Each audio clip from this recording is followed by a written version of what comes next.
J'ai un cerveau à la place du cœur, parce que je n'arrive pas à te dire que je...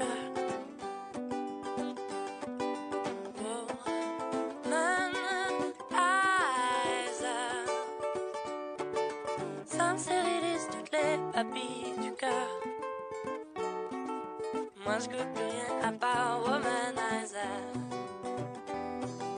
Moi je goûte plus rien à part womanizer.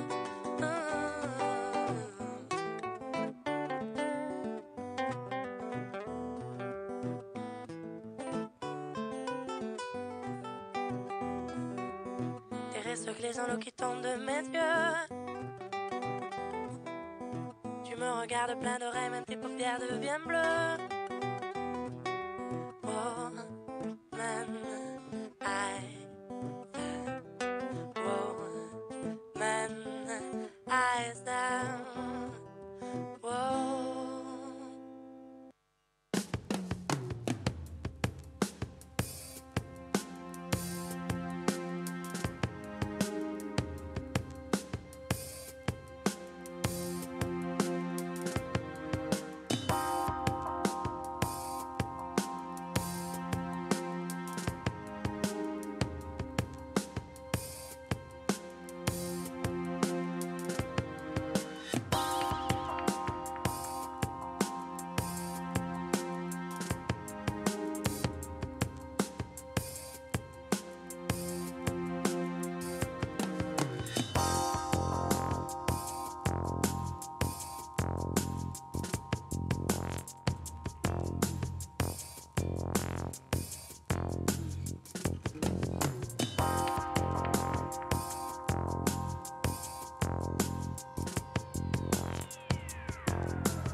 Can't stand here quietly watching this.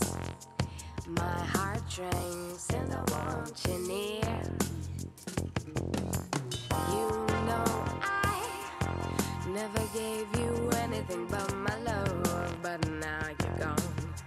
My mind is up and feeling the pure skin and eyes that feel just what I need, a place under the sun.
Good morning and welcome to SpaceX and Axiom's Space's splashdown coverage of AX-1, the world's first all-private astronaut mission to the International Space Station.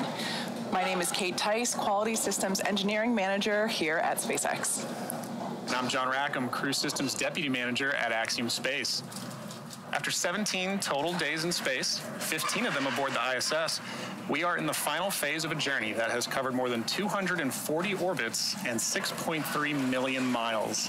So over the next hour, we will follow the return of Axiom astronauts Michael Lopez Alegria, Larry Connor, Mark Pathy, and Eitan Stiba as they splash down off the coast of Florida and conclude the first of several planned Axiom private astronaut missions. Now, since departing the International Space Station yesterday at 6:10 p.m. Pacific, the crew was able to get some rest and have a meal. There you can see a photo of everyone on board. Now, during this time, Dragon has been moving the vehicle into position for re-entry with a downhill phase.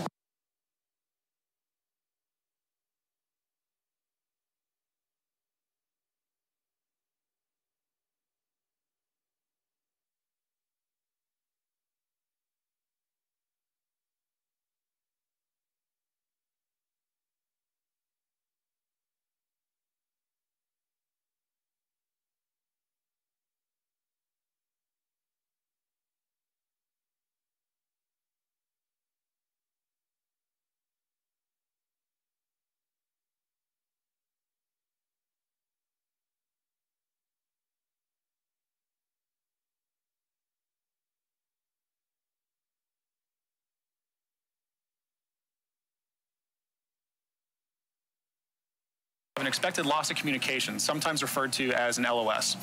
This particular LOS is caused by the friction of the spacecraft pushing through the air at a high rate of speed to the point that it builds up a layer of superhot plasma around the vehicle. Now, this plasma will dissipate and the communications will resume once the vehicle slows down. So this LOS should last approximately 7 minutes. Now, throughout this time, nitrox is used to cool the cabin and the suits to keep the crew comfortable. Now, this is the same stuff that they use in your scuba gear. Now, after we regain communication with Dragon, we'll have a couple of minutes before the drogue parachutes deploy. These are two smaller parachutes that are designed to stabilize Dragon and slow it down before the release of the mains. Less than a minute after the drogue parachutes deploy, we'll see the release of those 4 main parachutes. These are the big orange and white parachutes that everybody loves to see, and they help to further slow down the spacecraft. Over the course of 3 minutes, the drogues and the mains work together to bring the vehicle's velocity from 350 miles per hour to just about 15 miles per hour, at which point Dragon will splash down back on Earth. And when you think about it, you know, on station, they're going 17,500 miles per hour. So it's quite a change in velocity over just a few minutes. Exactly, yeah. When you're going that fast and you're coming down to 350, it feels a little different, right? Yeah. So SpaceX knows exactly where Dragon is expected to land, and they have recovery teams pre-positioned in the area. These teams are trained to get to the Dragon spacecraft quickly, secure it, and then hoist it aboard the main recovery vessel. So from there, crews will open the hatch and help MLA, Larry, Eitan, and Mark out of the Dragon Endeavour. Now, the Axiom-1 mission has been remarkable from start to finish in a number of ways. You know, this mission is the culmination of years of hard work between both government and private entities to expand the opportunities of private citizens, institutions, and governments around the world to partake in meaningful science, research, manufacturing, and STEAM-related activities in space. And this crew has certainly participated in a significant volume of all of that while on station. Let's take a moment and properly introduce the crew.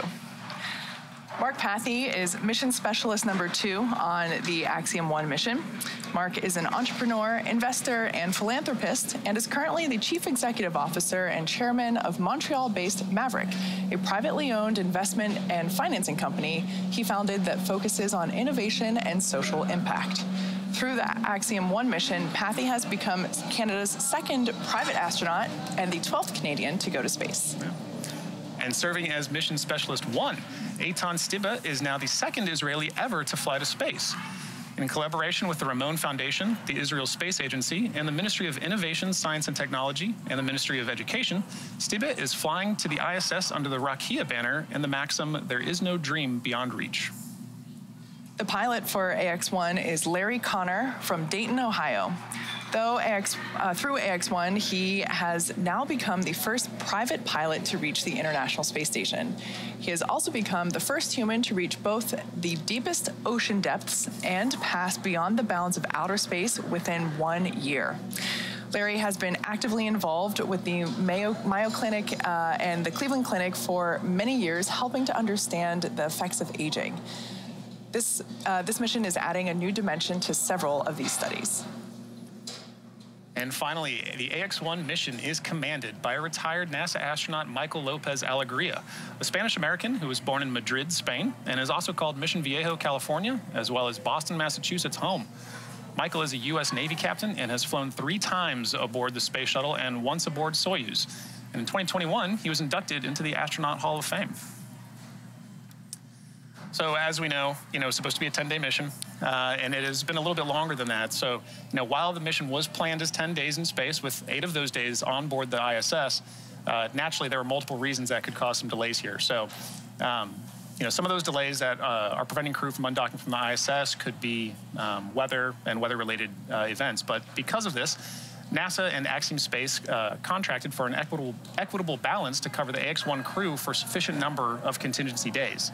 So knowing that the International Space Station mission objectives, like the recently conducted Russian spacewalk, would take precedent, or weather challenges, like we mentioned earlier, could result in a delayed undock, this mission is still within the contracted contingency timeline, and the team members on station will have plenty of food, water, air, and other consumables. Yeah. Over the last few days, the teams at SpaceX, NASA, and Axiom have monitored a variety of weather-related challenges across the 7 recovery zones all around Florida. Each day, the teams have concluded that the weather would be outside the limits for recovery, unfortunately, and that is what has prevented the crew from returning back to Earth until now. Right, but despite the uncertainty, the AX-1 crew has had to remain prepared for undocking this entire time.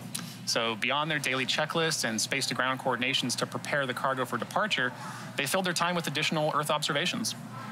Now, as you might imagine, packing the cargo onto their Dragon must be done in a very particular order. Everything is super choreographed if you've listened to any of our broadcasts before. Now, because of this, the teams have run a mass analysis for the vehicle's return. It starts by packing personal items and clothing, then packing the science that the crew studied while aboard the ISS.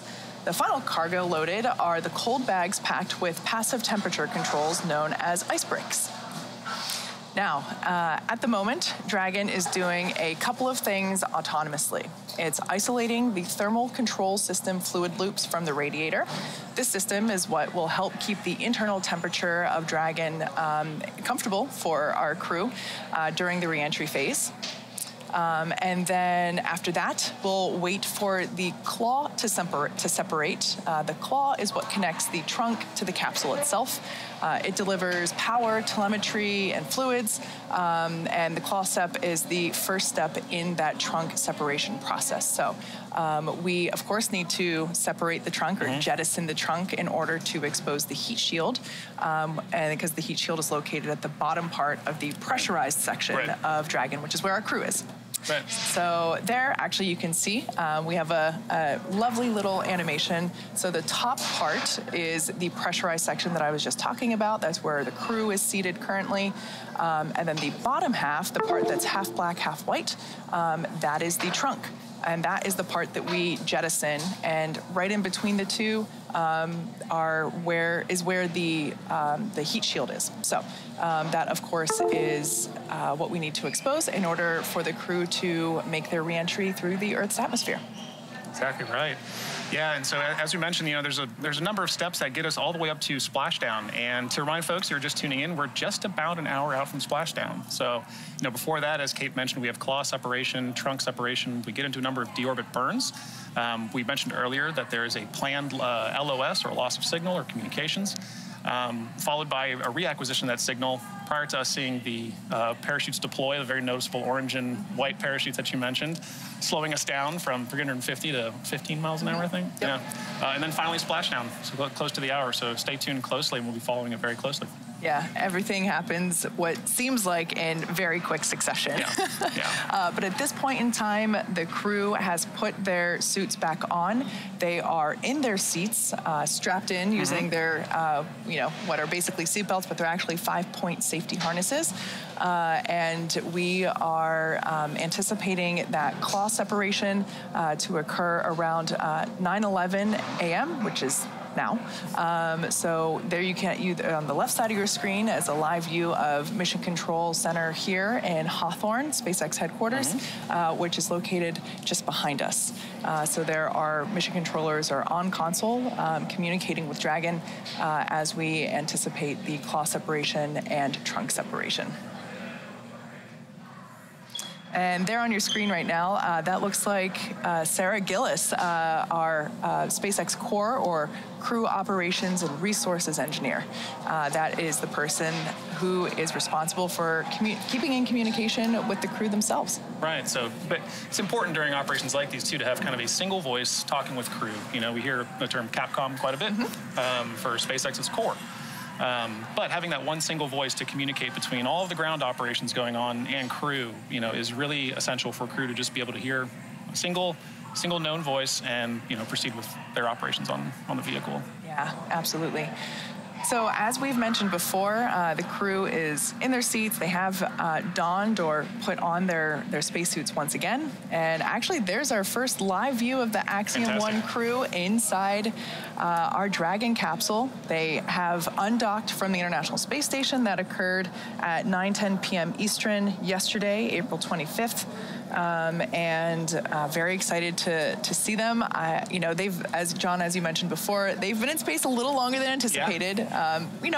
Probably to no one's dislike. Right. But they are coming home today, thanks to the weather finally cooperating for us. Exactly. And that's one of many variables, right? It was the same thing that we talked during launch, for those of you who were with us during launch. And Kate mentioned earlier, everything is very choreographed for all of these operations, whether it's launch, on orbit, their time on orbit, or coming back home. Everything is very choreographed and pre-analyzed, and we have to fit within those certain parameters in order to successfully undock and come home. And you can't see it there, but I don't know if you noticed, Kate, when we got that first live view of the capsule, there's an Axiom-1 logo, or an Axiom-1 patch. The sticker. The sticker was on the vehicle, so that's a good point of pride. We have a third one in there now. Oh, for sure. Yeah. Now, for those of you who might not be familiar, the Dragon capsule that the Axiom-1 crew is flying in today has been to space twice before, actually. It previously supported the NASA SpaceX Demo 2 mission, which was the first time that NASA astronauts departed to space from American soil since the retirement of the space shuttle in 2011. That was we did that Demo 2 mission in 2020. Seems like just yesterday. Yeah. And that's, of course, when we flew NASA astronauts Bob Behnken and Doug Hurley to the International Space Station. And that capsule also supported the Crew 2 mission. So those are the other two stickers that we saw there inside the capsule. The Demo 2 sticker, the Crew 2 sticker. Oh, there it is right there, just on the right-hand side. And now the Axiom-1 sticker. Exactly. No, it was really cool seeing on launch. We saw the Demo 2 and the Crew sticker. And so I really love just being able to see the AX-1 sticker on the way back now. It's marked. It's a permanent piece of history. I love that.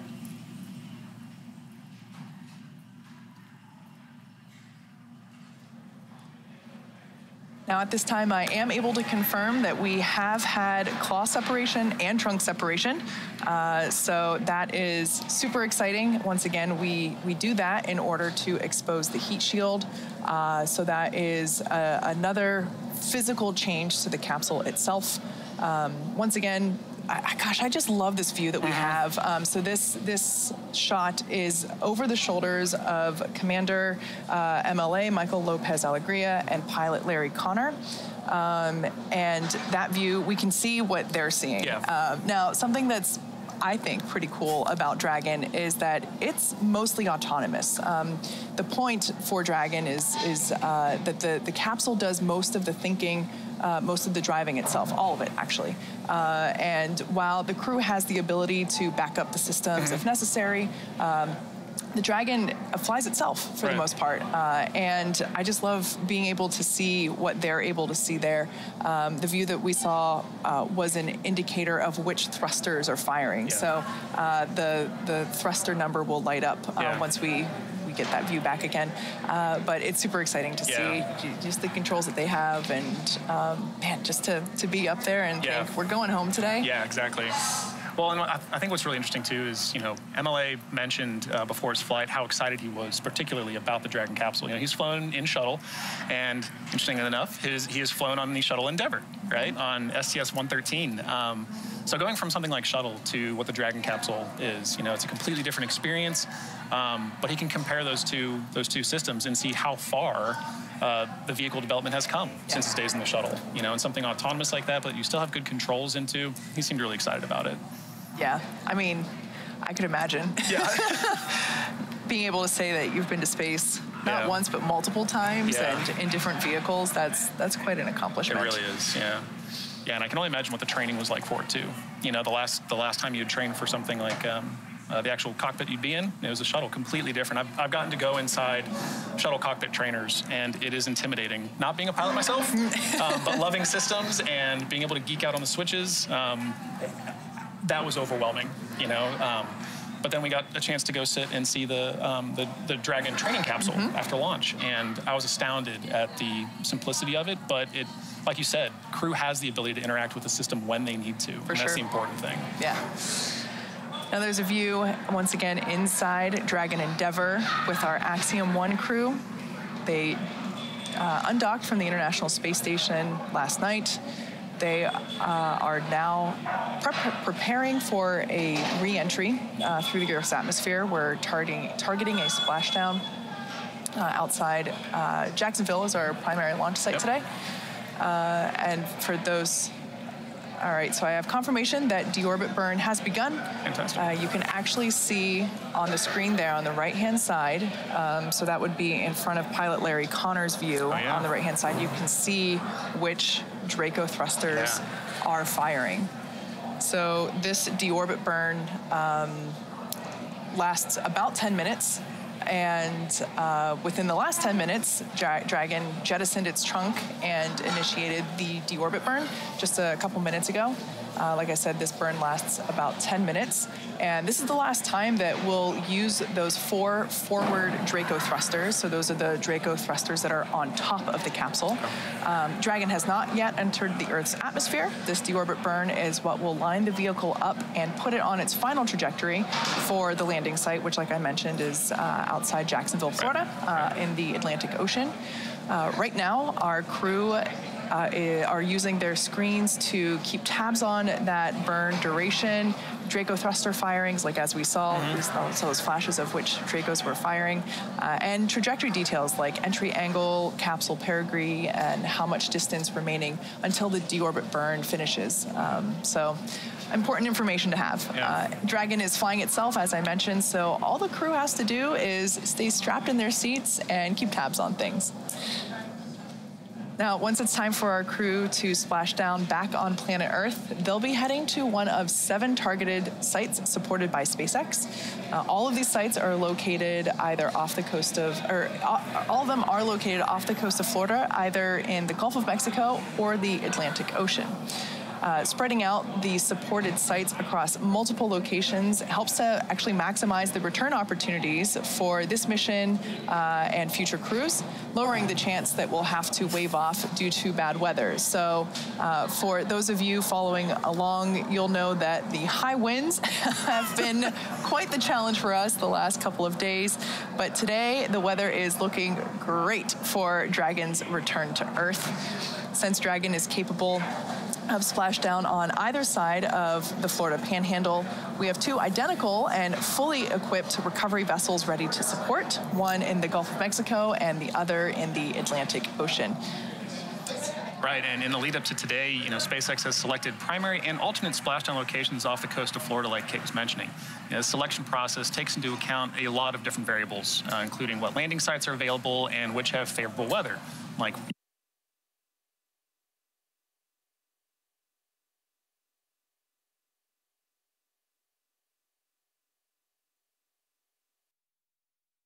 You mentioned earlier, Kate, high winds, some rain, it's all been a challenge, but that's why we have redundancies, right?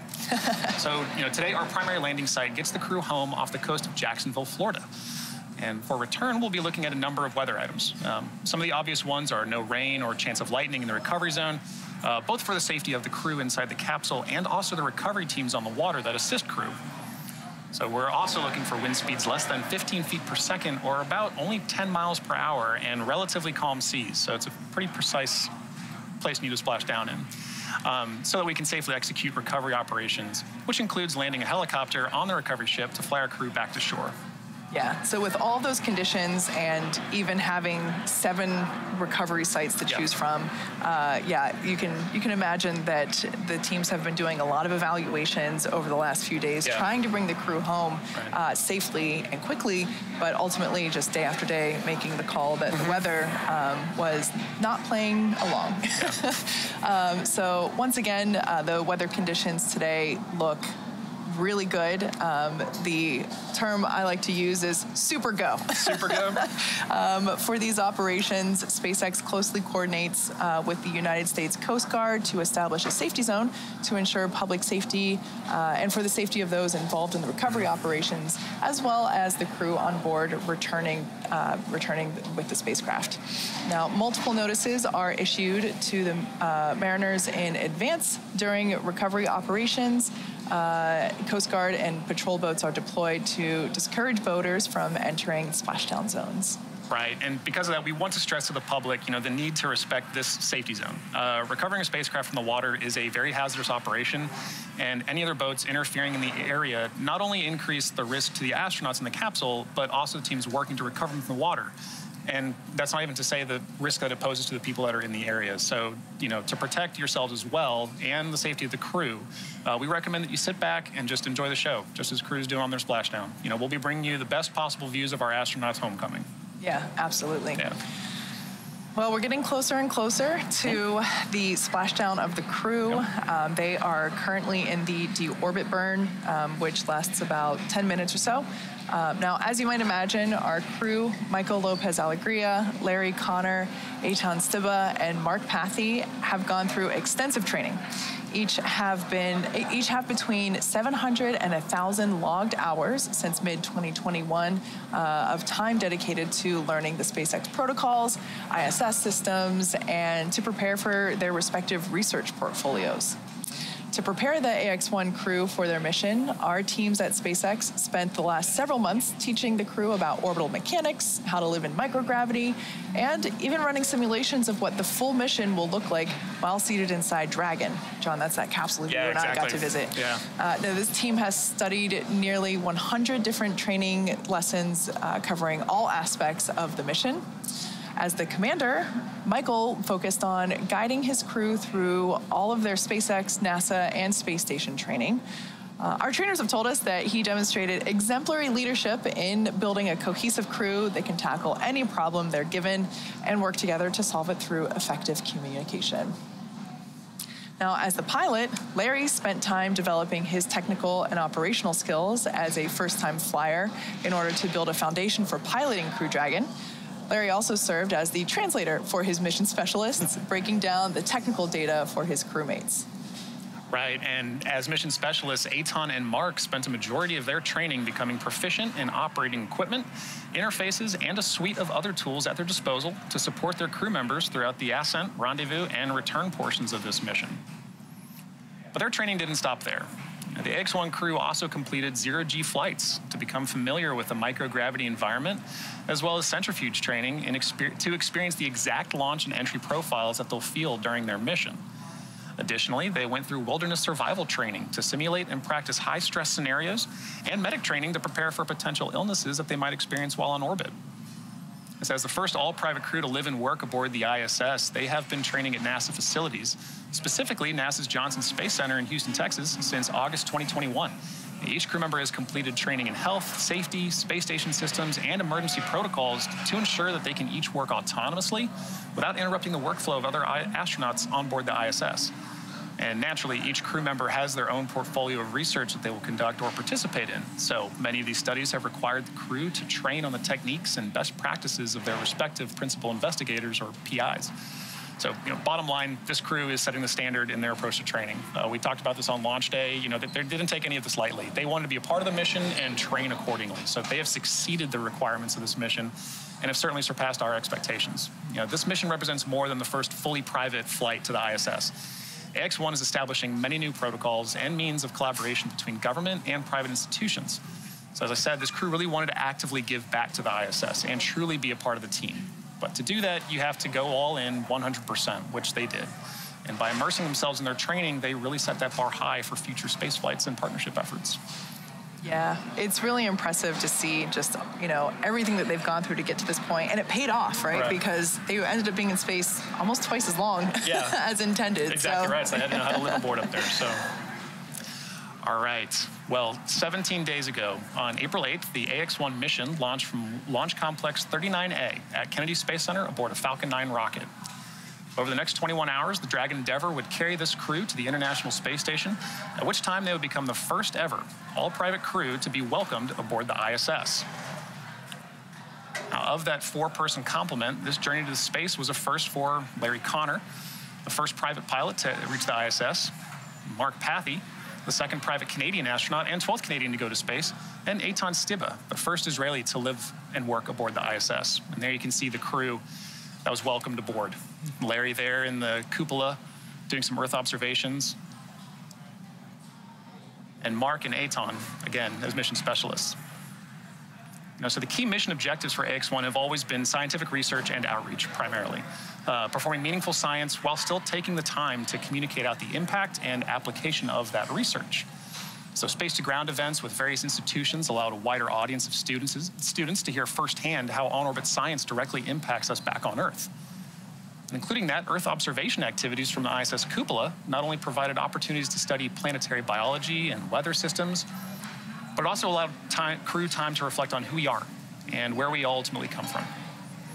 But with 10 days scheduled aboard the ISS, not a lot of time, the crew wanted to bring as many people along for the ride as possible.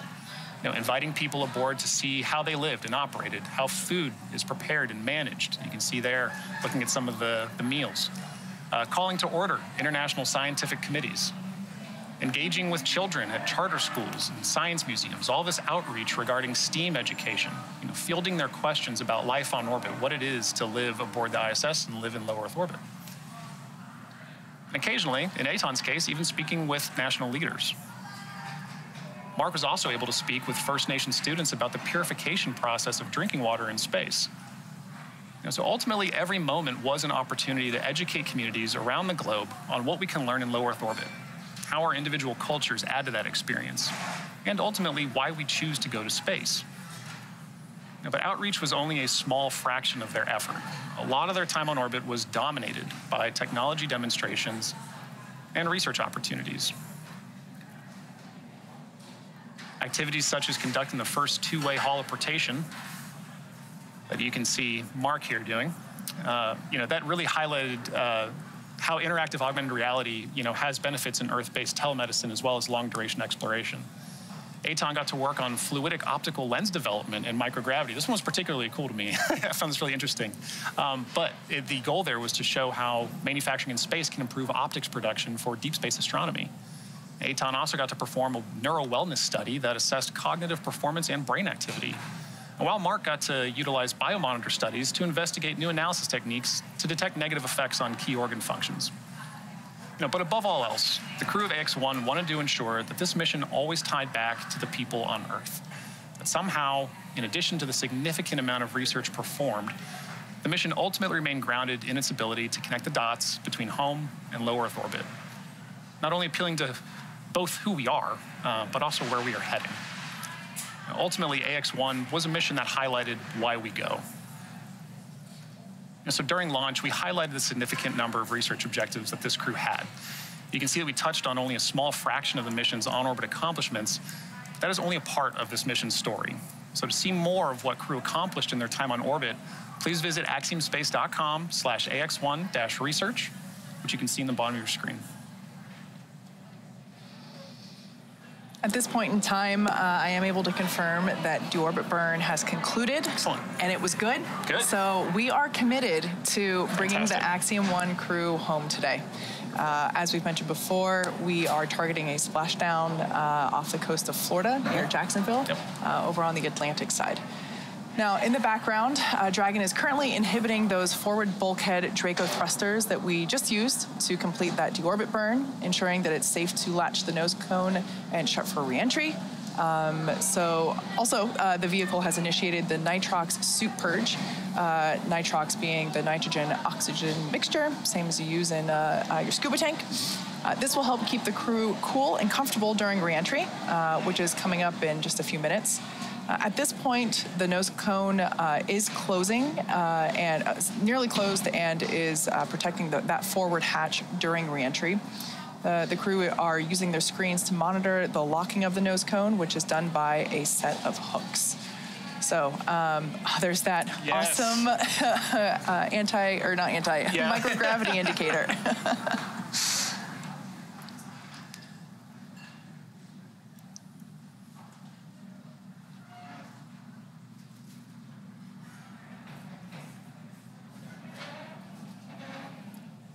Kate, you were mentioning earlier when we could see over the shoulder of MLA and Aton, or MLA and Larry, excuse me, when we were looking at their screens, you could see, those Draco thrusters firing. Last night I got to watch a bit of the undock, and because it was during a night pass, you really got to see those Draco thrusters firing at night. That was really cool. So I like that you get to see it on the screen too. Yeah.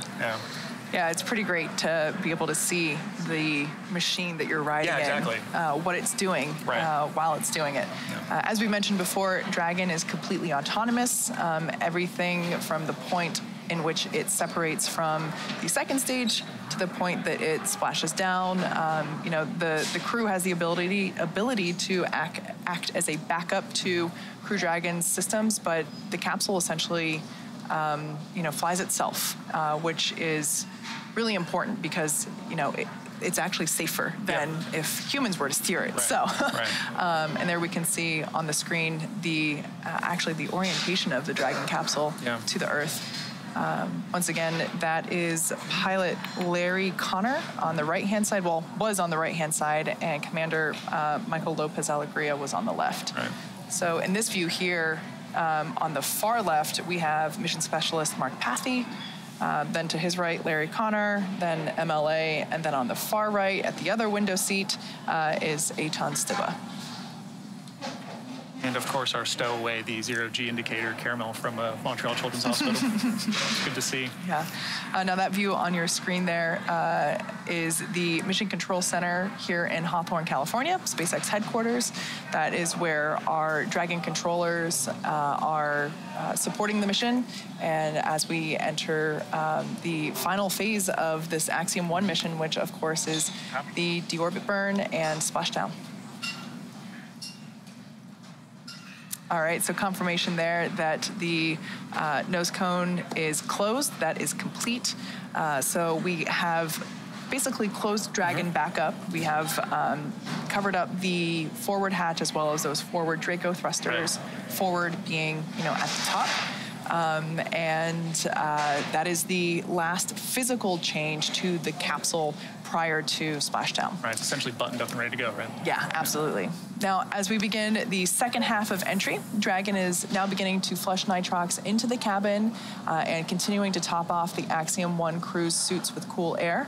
Again, this is what will allow the crew to remain comfortable, keep that cabin temperature comfortable, while the external temperatures reach 3,500 degrees Fahrenheit. So it gets pretty warm on the outside. Yeah, a little bit. The heat shield is pointing forward, leading the capsule to the landing site. Crew Dragon's primary heat shield is comprised of PICA 3.0, which stands for Phenolic Impregnated Carbon Ablator. The first gen PICA was first developed by NASA for studying and sampling comets within our solar system. Right, and then SpaceX partnered with NASA to develop PICA-X, which was the second-gen product used on the Dragon 1 cargo resupply missions, or CRS missions, that successfully resupplied the space station on 20 missions. Pika 3.0 was then developed specifically for use on Dragon 2 crew and cargo with enhanced structural and thermal properties that optimized the heat shield and ultimately drove down cost and mass. Yeah, pretty cool. Yeah. The remainder of the Crew Dragon capsule is composed primarily of a SpaceX proprietary ablative material. It's another class of thermal protection, which is lighter weight versus Pika and protects the underlying composite structure during reentry to ensure the structural capabilities are maintained. While Crew Dragon will experience temperatures well over 3,000 Fahrenheit, like Katie just mentioned, during peak reentry conditions, the characteristics of the TPS, or thermal protection systems, coupled with the ECLSS, or environmental control and life support system, is the pressurized interior. And this will ensure that the AX-1 crew will stay cool and comfortable during all phases of reentry through splashdown. Yeah. Now, while we have said previously that this Dragon capsule is reused, it has come to space, it has gone to space and come back twice before, so this is its third mission. We keep all of basically the structures. We do replace that TPS system, that thermal protection system. So that part of the Dragon capsule, those are newer pieces, which explains why, as the views that we saw while the capsule was on orbit at station, it was a beautiful, pristine, white color. Yeah. That's about to change. That's part of reusable spaceflight, right? You've got to refurbish. So. Yeah. Right. Well, we've talked a lot about the first of this mission and a lot about the historical nature of it. And there are many more that we simply just don't have time to cover. It's been a short mission. But one of the more poignant moments was certainly watching the crew receive their astronaut pins from MLA. Now, this tradition of receiving your astronaut pin is something every astronaut is very proud of. This astronaut pin is a symbol of having ventured to space. It's a major accomplishment. This history of earning your astronaut pin is rooted in the earliest days of space travel, specifically with the Mercury 7, the original 7. They had their own pin denoting their specific flights. Well, since 1963, NASA provides a silver astronaut pin to NASA astronaut candidates once they've completed training and are considered mission ready. Then, once they have actually flown to space, they receive a gold version of that same astronaut pin. I think that's pretty cool. In this new era of private spaceflight, different providers have offered a pin to signify their flight, but there's not been a universally accepted pin for all. The Association of Space Explorers is an internationally recognized association that has kept a registry of all who have traveled to space. This registry separates all space explorers into classifications: suborbital for those who fly up and right back down, passing above 50 miles as they fly, and orbital for those who fly above 50 miles but also around the Earth. So this ASE created a pin and have been providing them to all who have flown to space. The very first one was provided to the family of Yuri Gagarin, the first person to ever fly to space. So the insignia consists of ascending and descending chevrons crowned with a 5-point star representing the journey to space and the return to Earth. A circlet encompassing the chevron is added to the astronaut insignia, awarded for flight into Earth orbit and beyond. This circlet is not present on the suborbital insignia. Well, on this mission, Larry Connor, Eitan Stiba, and Mark Pathy were added to the list of orbital astronauts. And MLA presented them with their ASE orbital pins during the welcome aboard ceremony on the International Space Station. This marked the first time astronauts were presented their ASE orbital pin while on their mission. So at Axiom, we look forward to seeing many more individuals from around the world all earn their own astronaut pin. And if you watched the launch webcast of AX-1, you know that one of the goals of Axiom Space is to find new ways to promote and foster the creation of space-themed art. So during the countdown on April 8th, Axiom Space launched its very own NFT store, and throughout the mission, new NFTs have been minted and dropped, some of which were personally queued by Mint by the crew while on board the International Space Station. Others were inspired by or based on the efforts of this mission. So as the AX-1 crew enters the final chapter of their journey, the last round of AX-1 NFTs are dropping as well. This includes the one-of-a-kind digital sculpture Spacewalker, created by artist Michael Kagan and turned into augmented reality by Anima. So be sure to check it out before the auctions close at nft.axiomspace.com.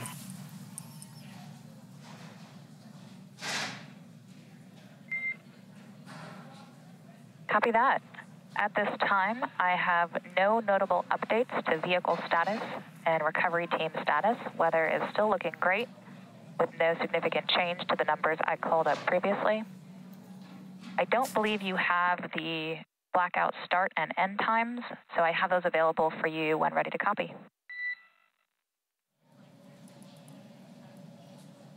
Ready to copy. All right, blackout start is predicted at 16:53:04 and blackout end at 16:59:40. I'll copy.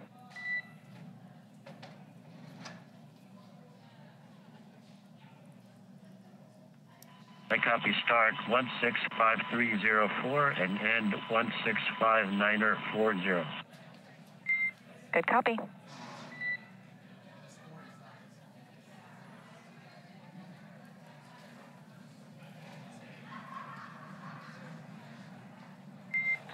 And that is all I'm tracking for you guys.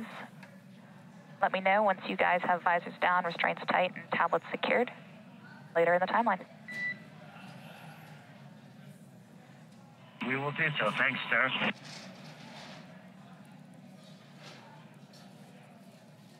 All right, there. So communication with our AX-1 crew and SpaceX core, Sarah Gillis there, seated at SpaceX Mission Control, just behind us here in Hawthorne, California. Just basically confirming the loss of signal and acquisition of signal timeline. So essentially after we performed that deorbit burn and we had the final trajectory and all that good stuff, we were able to run the calculations for that precise LOS and AOS those points. Important for the crew to know when to bring back home. Exactly, yeah. Well, and important for all ground teams too that are listening to the nets, understanding when you're getting an LOS and AOS. You may not hear something for a while and you're wondering, why is that? Well, before you start, thinking about things. Yeah. All right, what times are we expecting to lose signal, right? No, for those of you that have just joined us, that LOS or loss of signal or AOS acquisition of signal, that's due to the exterior temperatures of the Dragon capsule reaching 3,500 degrees Fahrenheit as they re-enter the Earth's atmosphere.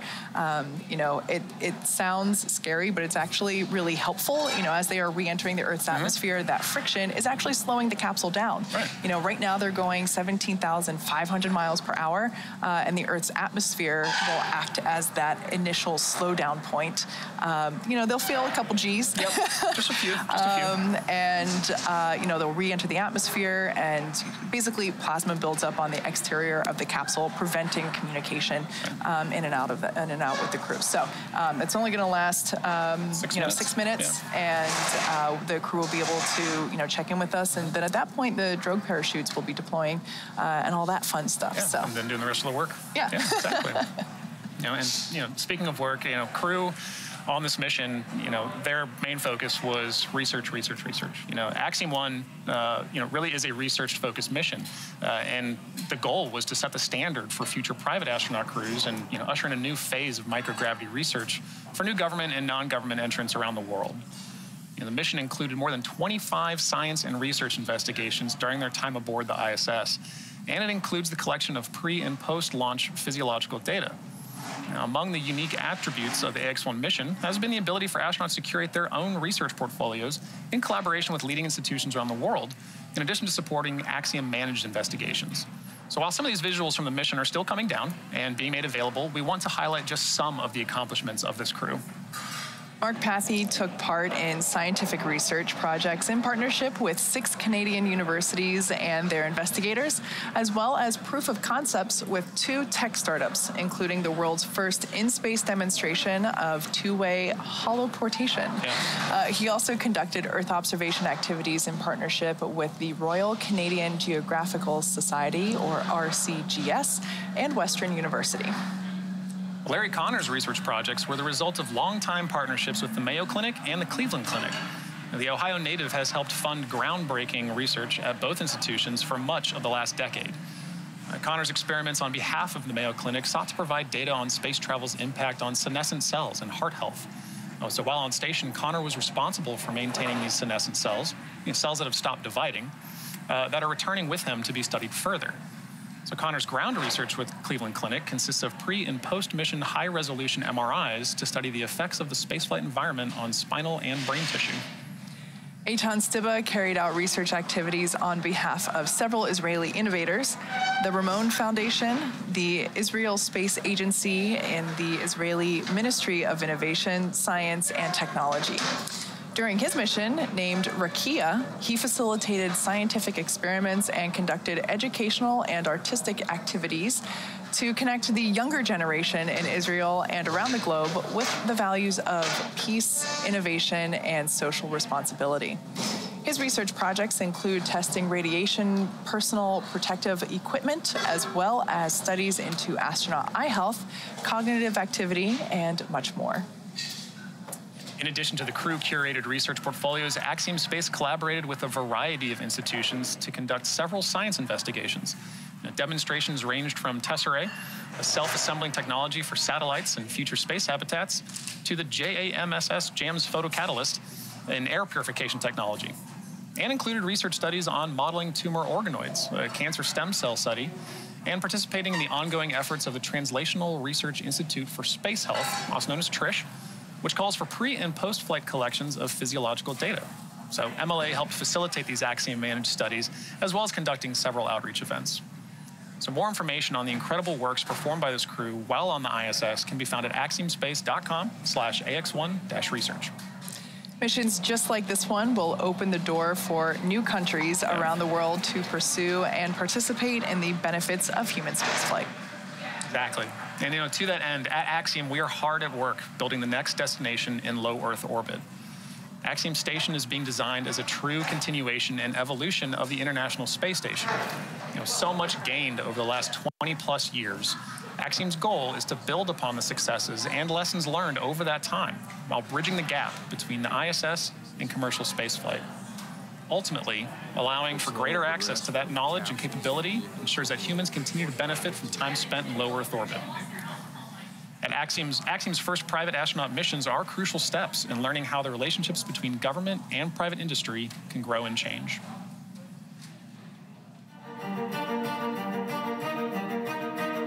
The International Space Station is really an amazing engineering achievement. In the last 21 years, there's been permanent human presence in space. We've slowly progressed from capsules and vehicles that visited for a short time to places like Skylab, where we ultimately did a 90-day mission back in the 70s. Now we're on ISS for a year or more. And now it's time for the next space station. Axiom Space is about making living and working in space commonplace. The government has forecasted a demand for flying NASA crew members to low Earth orbit to conduct basic research and furtherance of their goals of deep space exploration. Then we also want to expand what can be done in space. 15 years from now, 20 years from now, we're going to be surrounded by objects that we can't live without that we're manufacturing in space. Today, we are in the process of building our first two elements. We have subsystems in development. We have a full lab of life support hardware that we're putting through its paces. We are building a propulsion system. It's a lot of those details in developing a space station. The first two modules are being built by our partner, Thales Alenia, and we're heading to what is called CDR, which is a critical design review. That really means that 90% of the design is done, and then you're ready to go to manufacturing. So HAB1 is that first module. It has 4 crew quarters, it has payload accommodations, and it has all of the systems required to keep crew healthy and alive. So the plan is we'll fly 4 separate modules to the ISS. When we arrive with the 4th module, it will have what we need to be independent of the ISS. So a lot of thought went into how do we allow it to grow. When we look at the future, we have thoughts on how we could double the number of crew every 5 years. There's a lot of excitement here about the AX-1 mission. Everyone understands that it's a very historic mission. We are just so excited to be part of that and having our people enable this historic moment. The AX-1 mission provides us the opportunity to refine our flight techniques and operations concepts in order to meet the higher complexity of operating a space station in orbit. That moment where we're captured and birthed to the International Space Station will be a moment that defines how we move forward as a species in low Earth orbit. This will be really the first time a fully commercial element has been part of the complex. Axiom Station is going to allow humanity to be a multi-planet species. We pull that off with James Webb.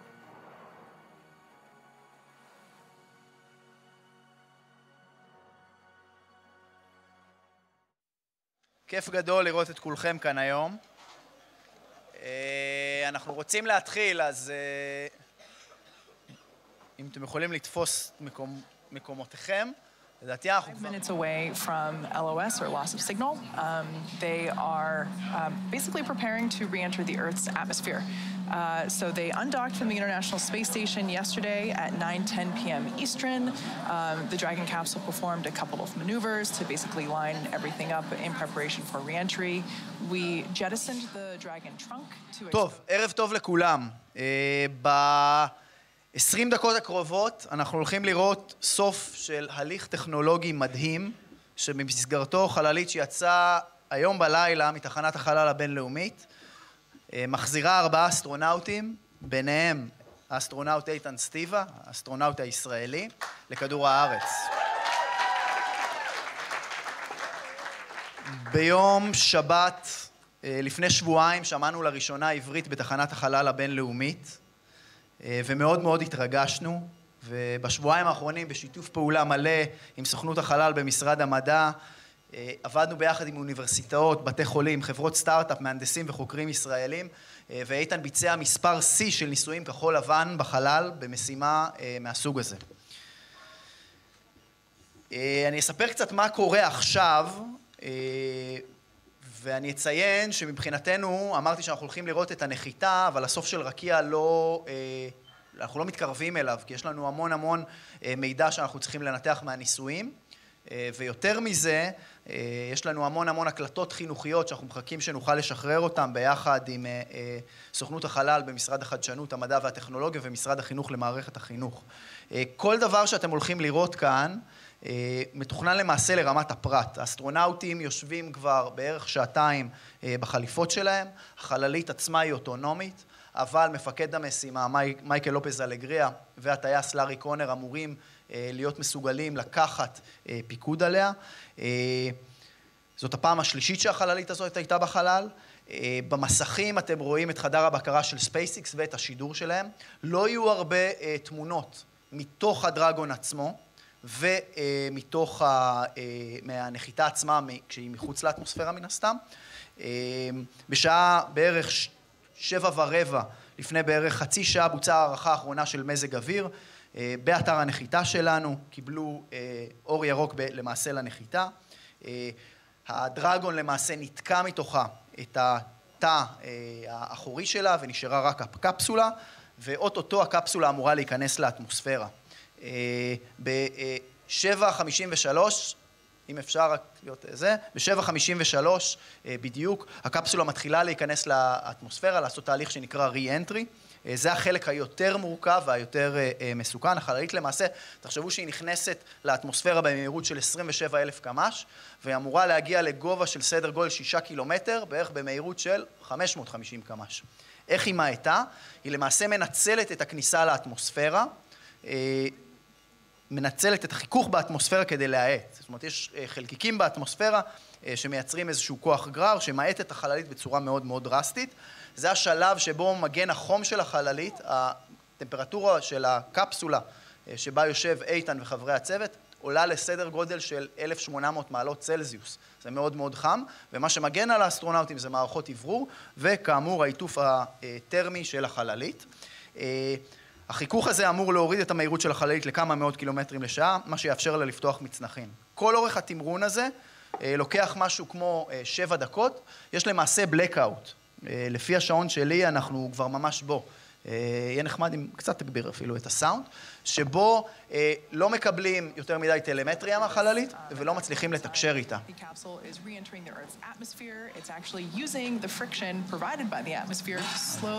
אז למעשה החבר'ה בספייסיקס ממש מסבירים את מה שאני הסברתי עכשיו, שזה אומר שלמעשה אין קשר ישיר עם החללית במשך משהו כמו 5-6 דקות במקרה שלנו, זה קצת יתקצר, לא צריך להיבהל מזה.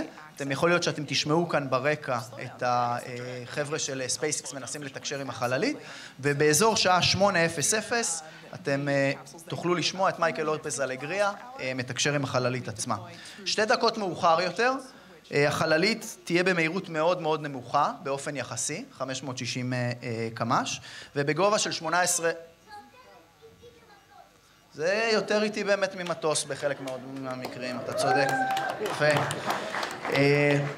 מטוס גם יכול לטוס לאט. יש כאן כמה טייסים. תלוי איזה מטוס, נכון? ותלוי כמה פותחים את המצרת. ובגובה של 6 קילומטר, שזה גם יכול להיות יותר נמוך מגובה של מטוס, רק אז למעשה נפתחים המצנחים. יש למעשה 2 מצנחי דרוג שהם קטנים שהם נפתחים, ומיד אחוריהם נפתחים עוד 4 מצנחים שהם המצנחים המפורסמים, מסוג מרק 3, והם למעסה נפרסים. המצנחים האלה מאטים את החללית שפוגעת בקרקע במהירות נמוכה יחסית. כשאני אומר נמוכה יחסית זה יחסית, סדר גודל של 30 קילומטר לשעה, ואמורה לעשות נחיתה רטובה, מה שמכונה ספלש דאון. ועם הנחיתה המצנחים עצמם מתנתקים אוטונומית מהחללית. כל התהליך הזה הוא אמור להיות אוטונומי לחלוטין. לצוות יש אפשרות להשתלט על החללית במידה ומשהו מתבחבש. אם אפשר, אני מאוד אשמח אם תוכלו להגביר קצת את הסאונד. כאן בזה, קצת יותר חלש, כדי שהחבר'ה יוכלו. כמה דקות אחרי הנחיתה, אחרי הספלש דאון, אנחנו נוכל לראות 2 סירות, בדרך כלל זה 2 סירות, יכול להיות שאין לנו סירה אחת, סירות מהירות שמגיעות ומפטרלות סביב החללית עצמה, שבעצם תצוף כמו איזושהי רפסודה בקרקע, באוקיינוס. הספינות האלה לא אוספות את האסטרונאוטים, רק מוודאות שהכל בסדר, שאין איזשהו פגם בגוף של החללית, ובמידה ויש איזושהי קריאה לעזרה, אז הם יוכלו לעזור לאסטרונאוטים. סדר גודל של 30 דקות אחרי הספלש דאון תבוא כבר הספינה של ספייסיקס ותמשה את החללית, ונוכל לראות את הצוות יוצא בבטחה, אנחנו מקווים, מהדרגון עצמו. מבחינה רגולטורית, נאס"א לא מתפקדים חלק פעיל בנחיתה הזאת. הם למעשה, הנחיתה הזאת כולה מנוהלת על ידי ספייסיקס.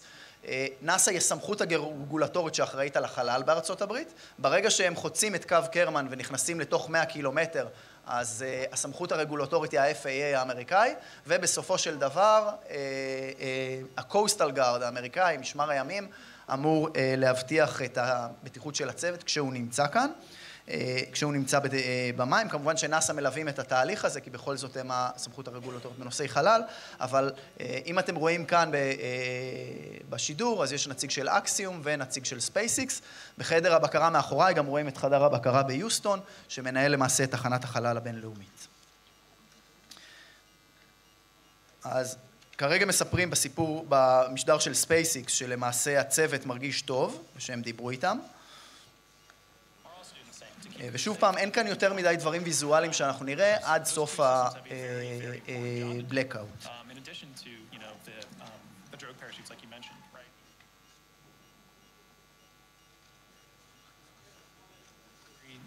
Specific and choreographed, aspect to safely allow crew to re-enter. Absolutely. And then once they splash down, there it's ground teams. Ground teams are really carrying, ensuring that the vehicle is safe. And there's our first view of Dragon Endeavour re-entering the Earth's atmosphere. אז הנה התמונות הראשונות של הדרגון כשנכנסת בתוך האטמוספירה. אמרנו, תמונות נראות פחות ויזואליות מהתמונות בשיגור מן הסתם. So this is a shot from our infrared tracking camera. Once again, the crew, they're slowing down from their orbital velocity of 17,500 miles per hour. That heat shield is... אם אתם רואים, מסביב לחללית יש איזושהי הילה, שזה למעשה עדות לחום. אמרנו שהטמפרטורה של החללית עולה עכשיו לסדר גודל של 1,600 מעלות. At this point in time, but as I said before, expected. The crew knows that. The teams on the ground here know that. ולמעשה אנחנו מחכים לחזרה לתקשורת עם החללית.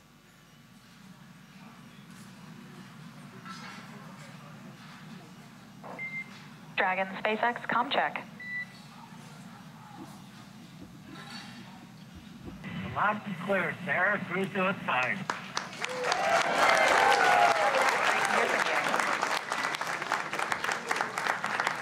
למעשה אנחנו חצינו... All right, there we heard the voice of Commander MLA Michael Lopez. שמענו עכשיו את מייקל לופז אלגריה.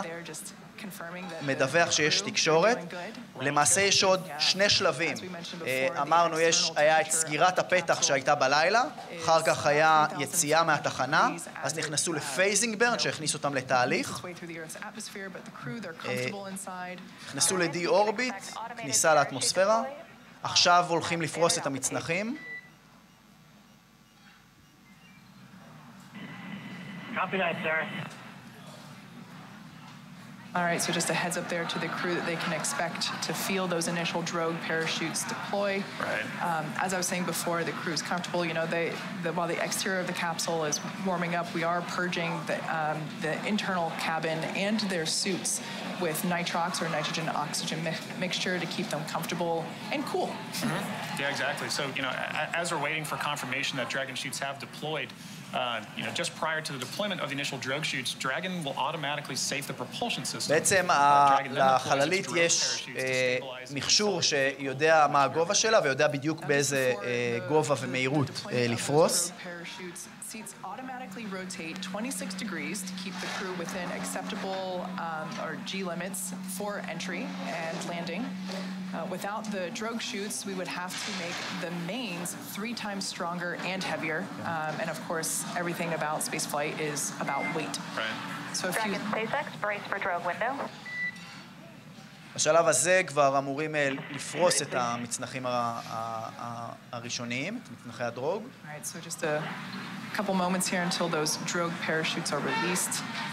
Shortly after the drogues are released, we'll see the release of the main parachutes, right, which help to further decelerate the vehicle and allow the vehicle to proceed safely to the splashdown zone in the Atlantic Ocean. The vehicle's velocity at drogue deployment is about 350 miles per hour. And they deploy at about 18,000 feet.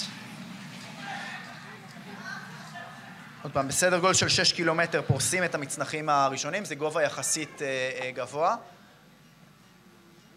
סליחה, יחסית נמוך. תחשבו על 6 קילומטר, זה 20,000 רגל. והנה, הם קוראים את הכפיים, שימו לב לשני המצנחים הקטנים. והנה תמונות ראשונות מתוך הדרגון.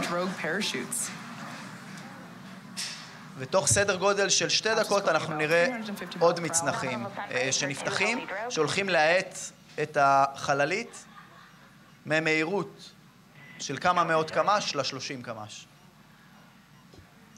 וככל שזה נראה, תוך 2.5 דקות יהיה לנו ספלש דאון.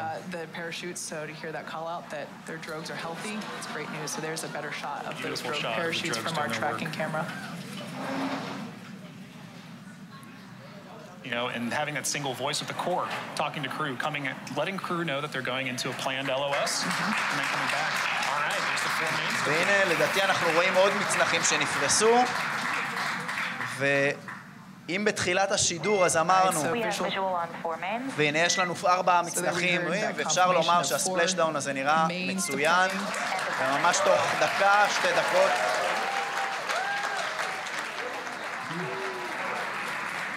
Gorgeous shot of those 4 main parachutes. 1,000 meters. Copy, 1,000 meters. So just the crew reporting that they're only 1,000 meters from splashdown. 1,000 של קילומטר למעשה, כבר מאוד קרוב. Landing in water is simpler, therefore more reliable, and it provides more margin against unlikely parachute issues. You know, we had to learn how to make Dragon waterproof, but once you do, that's it. זו לומר, החללית מאוד מאוד מתוחכמת, אבל היא לא אונייה ולא רפסודה, והיא נוחתת עכשיו כמו איזשהו שק עם מצנחים, ומחכים שהיא תפגע בקרקע. איזה תמונה יפה. אתם יכולים לראות ממש את הפיח על החללית עצמה מהכניסה at our Jacksonville recovery zone. The recovery teams are in the area waiting for that splashdown confirmation. Scheduled for about 2 minutes from now, according to our clocks. 600 meters. Copy, 600. So we can see that capsule there, as I mentioned before, you know, when we saw it on station and of course during launch, it you know, it was pure white. Right. It is no longer. Right. We now have really a beautiful shot of that toasted marshmallow. You know, that thermal protection, those thermal protection systems, right. You know, keep the crew safe. Copy 400. Like you said, you know, that's a testament to the design of the vehicle doing exactly what it was designed to do and what it has to do to do it safely. And like you said, rinse, reuse, right? It's all part of reusable space flight. הנה, הצוות, נראים מצוין. Inside the Dragon capsule, now that they have re-entered the Earth's atmosphere. איתן יושב בצד הימני של המסך. 200 meters, bracing for impact. Copy, bracing. I think I see that למעשה יש אזור של סדר גודל של 10 מייל מרובע שהוא נחשב לשטח סטרילי. את השטח הזה הוא שטח סטרילי ולמעשה רק לספינות של ספייסיקס יש אישור להיכנס אליו. והצניחה עכשיו מאטה מאוד מאוד מאוד מאוד. Right now I think those parachutes slowed the vehicle down to about 15 miles per hour. Yep. החבר'ה של ספייסיקס אומרים שזה והנה יש לנו ספלש דאון. 3, 2, 1.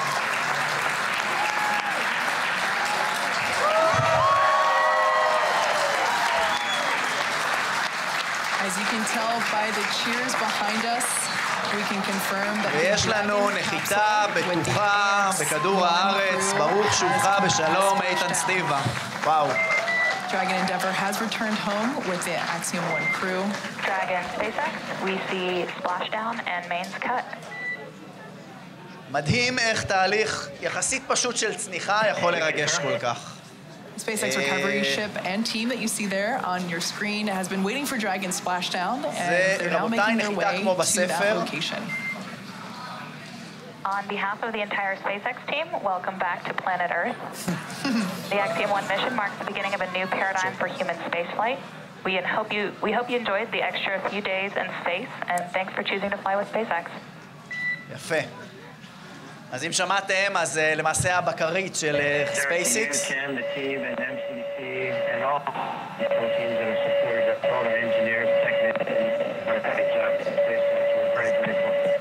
אז מה ששמעתם זה את הבקרית של SpaceX, אומרת, אנחנו מקווים שנהנתם מאוד מהימים הנוספים שקיבלתם בחלל. תודה שבחרתם לטוס SpaceX. ומייקל איי הודע על הצוות של המהנדסים שקיבל אותם, זה היה מאוד מעומם. ברוב הנחיתות החלק הזה יחסית מעומם. אומרים להם ברוכים הבאים הביתה. למעשה שתי סירות מהירות רק בדקו שהצוות בסדר. ועכשיו תגיע ב-20 דקות הקרובות ספינה שתגרור את האונייה, היא תגרור אותה אליה ותרים אותה למעשה. המצנחים שאתם רואים כרגע הם לא מחוברים לחללית, הם שוחררו כבר לפני כן והם נוחתים על הקרקע.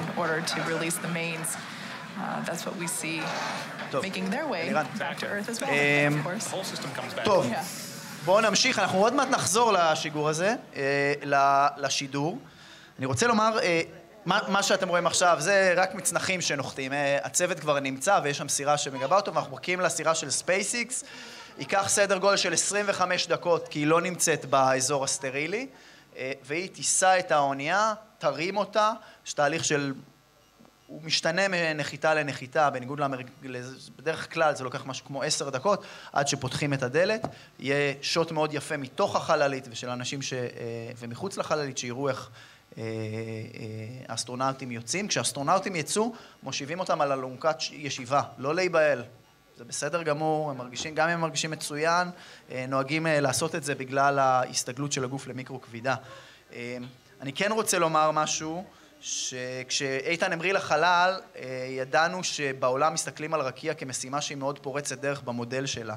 וקשה לי לתאר את הקסם והחדוות יצירה שהתרחשו בקו הזה בין החדר בקרה שלנו לחבר'ה שלנו שיושבים ביוסטון, בין סוכנות החלל ובינינו לבין החבר'ה שנמצאים בתחנת החלל הבינלאומית. כל יום הגיעו לכאן חוקרים שראו את הניסויים שלהם, שהגשימו את החלומות שלהם וביצעו ניסוי בחלל. זה היה איזשהו אירוע כזה שאנשים נכנסים, רואים את איתן מבצע ניסוי, מוחאים כפיים ויוצאים ומחייכים ואומרים, עשינו ניסוי בחלל. והיו כאן סדר גודל של כמה אלפי ילדים ומאות אלפי ילדים צפו בסיפור מהחלל והתחברו למערכי שיעורים. וזו תולדה של איתן שהחליט שהוא פותח את המשימה הזאת, ושל צוות באמת יוצא דופן, של קרן רמון, של חבר'ה של רקיע, הצוות המדעי-טכנולוגי של ענבל, יודעו לך בטח מיליון פעמים, אני חייב להודות לך, והשיתוף פעולה המדהים שלנו עם משרד המדע וסוכנות החלל. אז המון המון המון תודה לכולכם. ואני לא יודע אם אתם ראיתם, אבל הצוות של רקיע שנמצא כאן, ואני לא אתחיל לפנות בשם, אבל הצוות של שלום תל אביב, של הצוות הפקה, עמד כאן והיה בחצי התקף חרדה. כי לא משנה כמה ניסויים מוצלחים היו, וכמה תחנות, פעילויות חינוכיות היו, ואומנות טובה שעשינו בחלל, וכמה שמקסים זה היה, עם הדבר המאוד פשוט הזה של חללית סטטית שנוחתת בחלל לא היה עובר בשלום, אפשר לזרוק את זה לפח. ואנחנו אסירי תודה גם לשותפים שלנו באקסיום, שבטח לא רואים את המשדר הזה, באקסיום ובספייסיקס ובנאסא, שליוו את כל המשימה הזאת בצורה יוצאת דופן, והמון המון המון תודה לכולכם. ואנחנו יכולים שנייה, אנחנו נמשיך לעקוב אחרי הליווי. אמרתי, מה שהולך לקרות עכשיו זה סריה של 25 דקות, שאתם תראו חללית שטה על המים, מחכה לספינה שתאסוף אותה. ובינתיים קצת נדבר על מה שקרה כאן בשבועות האחרונים. המון המון תודה, ואני מאושר להזמין מישהי שכשהתחילה המשימה הזאת, דיברנו אני ואיתן וסרטטנו קצת איך הדבר הזה יקרה, וחזרתי הביתה ואמרתי, אלוהים ישמור, איך אני יכול להביא מישהי שמבינה גם בחלל, גם בחינוך, גם במדע, גם בתקשורת, גם להפיק חדר בקרה, גם בזה וגם פה וגם בשם, ואמרו לי, אתה צריך להביא מנהלת פרויקטים שעשתה דברים, שום דבר לא דומה לרקיע, אבל שיודעת, איך אומרים, היא תדע להטיס חללית לחלל, והיא תדע להנחית מסוק במדבר, והיא תדע לפתוח מרכז חדשנות אם אתה תצטרך והכל. ומירב, המון תודה שלקחת את זה, אז בבקשה, מירב קטריאל.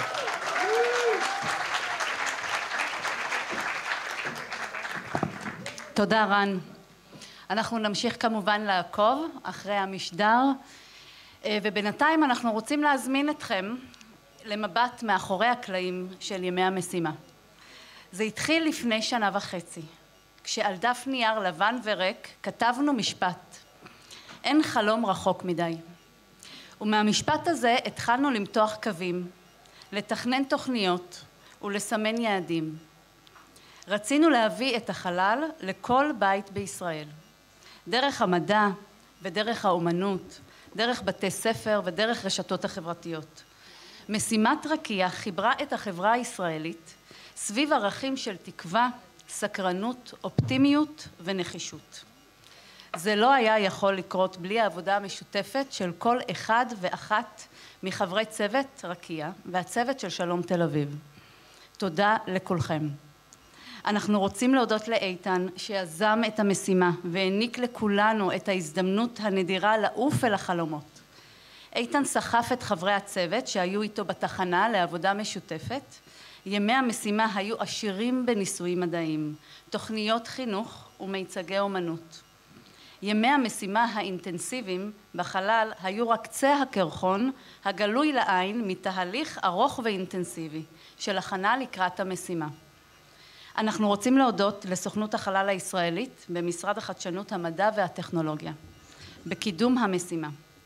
אני שמחה להזמין את מנהל סוכנות החלל הישראלית וחבר יקר אורי אורון. אורי, בבקשה.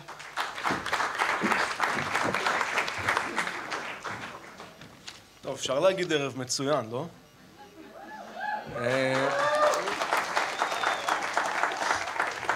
עכשיו בוא נסדר רגע, אנחנו פה עכשיו על תקן כאלה שמבזבזים את הזמן, עד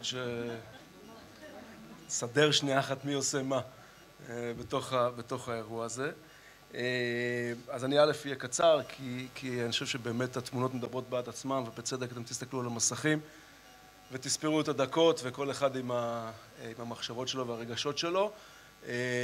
אני טועה ביני לבין עצמי, ככה יושב בחצי שעה, 40 דקות האחרונות, ואני לא בטוח אם הניסיון שיש לך בפעילות מבצעית, והניסיון שיש לך בלהוציא ניסויים, ענבל ואיציק, אתם אולי יכולים לעזור לי, אם הוא עוזר או לא עוזר ברגעים האלה.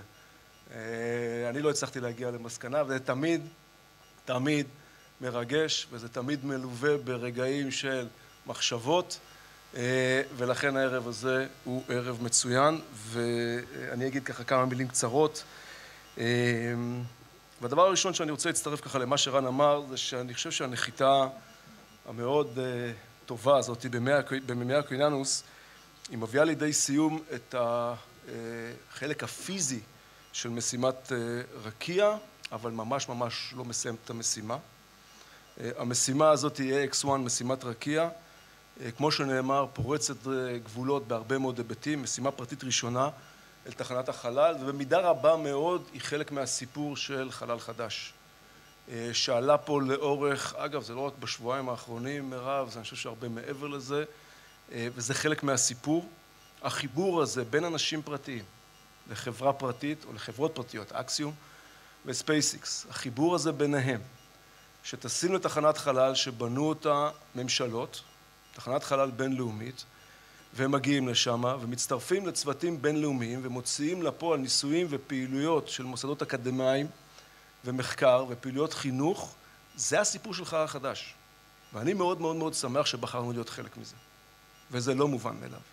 והעובדה שיש ישראלי בתוך המשימה הזאת מסמלת לדעתי גם את הבאות, לאן אפשר לבוא ולקחת את עולם התוכן הזה של חלל חדש, לאן אפשר להביא את החיבורים האלה בין גופים פרטיים, בין אנשים פרטיים, לבין ממשלות, ובאמת באמת באמת זה מאוד מאוד רחוק. אבל זה לא ערב של סיכומים, אלה עוד יגיעו וגם יהיו תחקירים. אני חושב שזה ממש המקום לדבר על הרבה הערכה והרבה תודה, על מאמץ, על נחישות, על מקצועיות, וגם בימים האחרונים על סבלנות, לא מעט, שיחות שבחלקם הפכו להיות ציניות, אבל גם הרבה מאוד סבלנות. אז הערכה והרבה מאוד תודה להרבה מאוד אנשים. אני אעשה שגיאה ואני אציין חלק מהשמות, וזאת שגיאה כי אני לא אציין את כל השמות, אבל בטח ובטח גם לצוות שלי, לשלי ועדי ואיתי ורועי ובר ומורן, למרב שנאמר ולענבל, תפסיקי לסמס, זה לא הזמן, ולך רן, איפה הוא נכנס פנימה? ולרן ולעוד הרבה מאוד רבים וטובים, המון תודה והמון הערכה. זה באמת לא מובן מאליו ובטח לא קרוב למשכורות שאתם מקבלים. הערכה והרבה מאוד תודה לשותפות עם קרן רמון, עם משפחת סטיבה, שיש פה קצת או לא, עם הרבה מאוד גופים כמו משימת רקיע ועוד הרבה מאוד גופים בתוך משרד החדשנות, המדע והטכנולוגיה וגם במקומות אחרים. ואני יכול להגיד לכם שההתלהבות הולכת וגדלה. אני תכף לדעתי חורג מה3 דקות שלי, אז ההתלהבות הולכת וגדלה ואנחנו רואים את זה ממשיך, וזה נפלא לראות.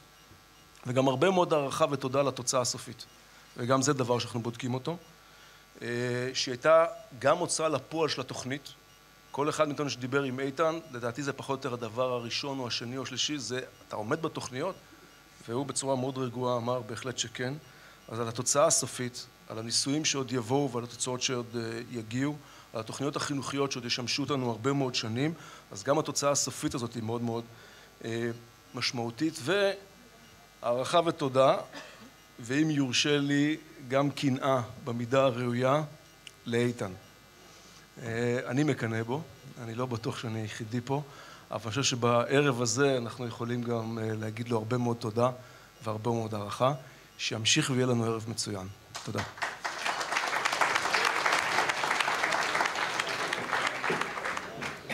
תודה אורי. משימת רקיע כללה עשרות ניסויים מדעיים בתחומים שונים, מייצור מזון בחלל ועד לאופטיקה בתנאי מיקרו-כבידה. מאחורי כל ניסוי עמד צוות מקצועי שעקב בדריכות אחר הפעילות של איתן מחדר הבקרה, וחיכה בציפייה לתוצאות הניסוי. אני מזמינה את ענבל קרייס, ולאחריה יעלה אלירן חמו, שיספרו על הפן המדעי של המשימה.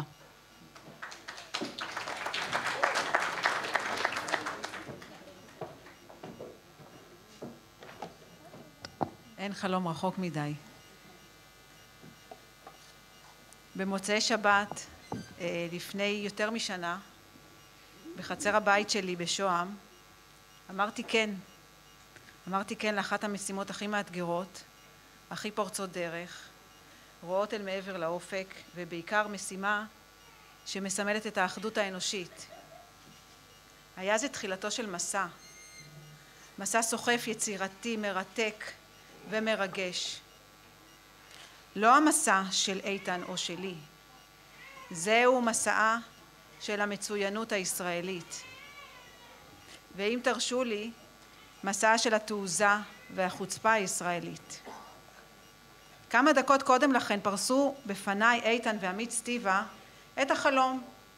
איתן החליט לטוס אל תחנת החלל הבינלאומית, תוך שהוא שואף לקדם את החדשנות, היצירתיות והיזמות הטכנולוגית בישראל. שליחות שתקדם תהליכים טכנולוגיים שישפרו את איכות חיינו, כאן על פני כדור הארץ, במגוון תחומים, מתקשורת ועד מחזור חומרים ושיפור תהליכים ביולוגיים ורפואיים. שעה קלה אחרי אותה פגישה יצאנו לדרך. כבר באותו הערב מיניתי ועדה מדעית טכנולוגית שכוללת אנשי אקדמיה, מובילים בתחומים מגוונים, נציגי כל האוניברסיטאות ומכוני המחקר בארץ, נציגים ממשרדי הממשלה ורשות החדשנות, וכמובן נציג בכיר מנאס"א. פרסמנו קול קורא רחב לקבלת הצעות לניסויים ומחקרים בחלל. שאפנו להרחיב את המעגל אל מעבר לקהיליית החלל הישראלית. הזמן היה קצר. עמדו לרשותנו חודשים ספורים כדי לקיים את תהליך אישור הניסויים על ידי נאס"א וחברת אקסיום. אבל דבר לא עמד בדרכנו. אנשים חדורי חזון ותחושת שליחות אישית ואקדמית למען העתיד של כולנו. ואז הגיע הרגע. פתחנו את תיבת ההצעות. כמותן הייתה חסרת תקדים. למעלה מ50 הצעות מקצועיות לעילה ולעילה, מעשרות תחומי תוכן הונחו לפנינו. תקשורת, אנרגיה, חקלאות, מזון, מכשור רפואי, קרינה, פלזמה, ומה לא. הבטנו זה בעיני זה, והבנו שבשעה שאיתן יהיה בחלל, תהיה במחיצתו אומת החדשנות הישראלית כולה, ובמלוא הדרה. עמיתינו ביוסטון, טקסס, פערו עיניים נדהמות, אל מול שטף ההצעות ובעיקר לנוכח איכותן הגבוהה. למרות המשוכות הגבוהות שעמדו בדרכנו לא ויתרנו. כשהסתייגו מכמות הניסויים הרבה, המשכנו.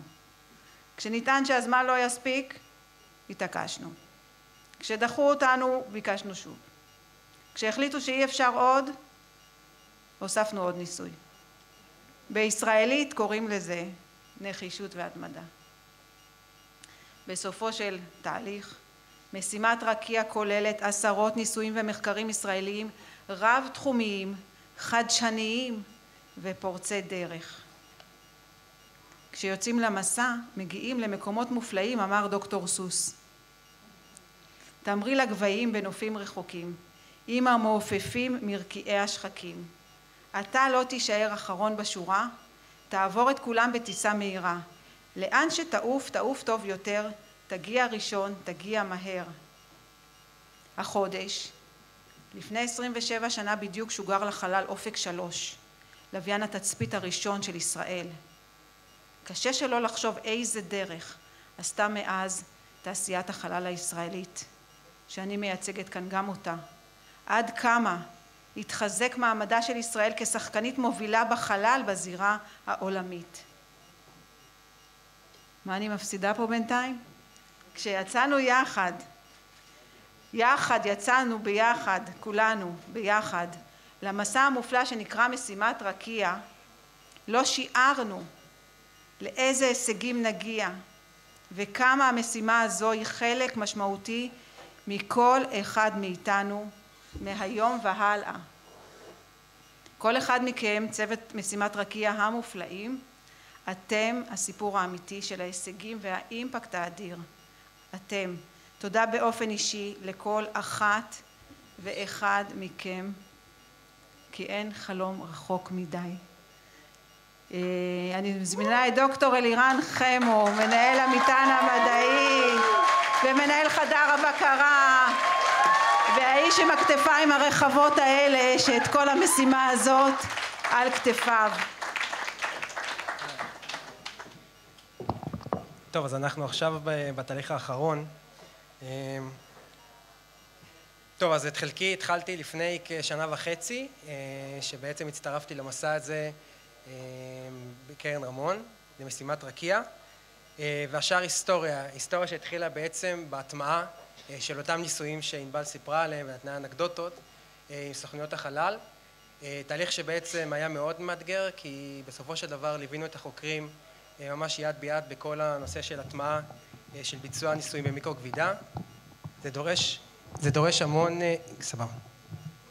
דורש המון יצירתיות, המון התמדה, וכמובן המון רצון לבצע את אותם ניסויים.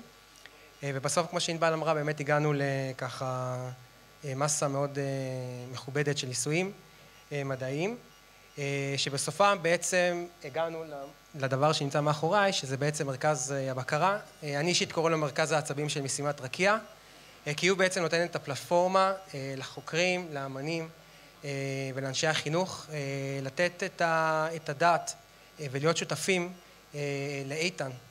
בסופו של דבר הם ישבו כאן, אני יכול לספר לכם שבשישי לפני החג, ישבו זוג חוקרים מאוניברסיטת תל אביב במכון וולקני, וממש צפו באיתן לבצע ממש את הניסוי hands on, שמעו אותו, מה הוא מדבר, וגם נתנו פידבקים שאני יכול לומר לכם שהם היו מאוד קריטיים להצלחת המשימה. ואחרי כמה שעות שאיתן ביצע את אותן פעולות בתחנת החלל, קיבלנו תוצאות ראשוניות, ואני יכול לומר זאת אומרת, רן דיבר איתי לפני שנה מה החזון, זאת אומרת, איך אנחנו רואים את המשימה ומה האימפקט שלה. אני חושב שהאימפקט נמצא במסרון שקיבלתי ממש לפני החג, שבו בעצם החוקר מספר לי בהתרגשות רבה על הממצאים, על הציפייה לממצאים, וכמובן על הדאטה שנאסף, וכמובן יאפשר לנו להשתמש בו למחקרים הבאים. אז ככה, זה נורא נתן לנו את התחושה שמה שעשינו באמת היה מוצלח, ואני יכול לומר שעכשיו אחרי הנחיתה הוא באמת מוצלח. אני אנצל גם את ההזדמנות להודות כמובן לכל הצוות, בין אם זה כאן בישראל וביוסטון, שבאמת עבדנו כאייטים, ממש כך, והובלנו את המשימה הזאת. המשימה הזאת היא לא בן אדם אחד, היא ממש צוות מדהים, ואני שמח שהייתה לי הזכות להיות חלק מצוות שנקרא צוות רקיע. וזהו, תודה לכם.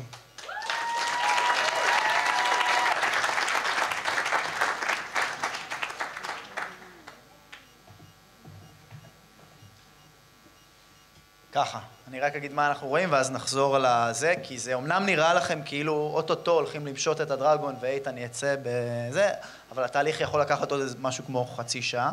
זאת אומרת, ב10 דקות הקרובות, אם ראיתם ספינות הגיעו ושמו רתמות על הדרגון כדי להבטיח את הרמה שלו.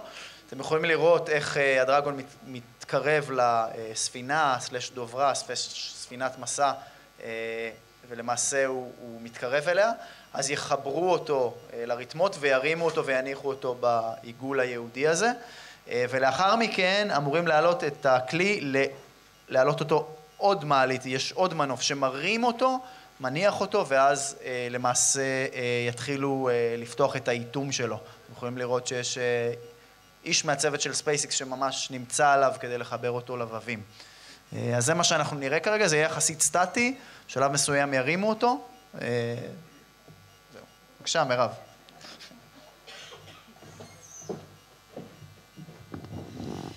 אחת המטרות המרכזיות שהגדרנו למשימה הייתה לעורר השראה ולעודד את ילדי ישראל לחלום רחוק ובגדול. החלל הינו השפה המשותפת שאפשרה לכל אחד ואחת לקחת חלק ולמצוא את המקום המלהיב עבורו או עבורה. נדהמנו מההתעניינות של מאות אלפי ילדים ונוער מכל הארץ שלקחו חלק במשימה. תודה גדולה לצוות המטה של קרן רמון, שתרמו רבות להצלחת המשימה. אני מזמינה באהבה ענקית וגדולה את מעיין הוניג ומאיה שמיט, ורגע לפני הדר ורניק שנמצאת כאן איתנו, מנהלת המשימה החינוכית, שברגע השיא ילדה תאומים והגיעה אלינו. בבקשה.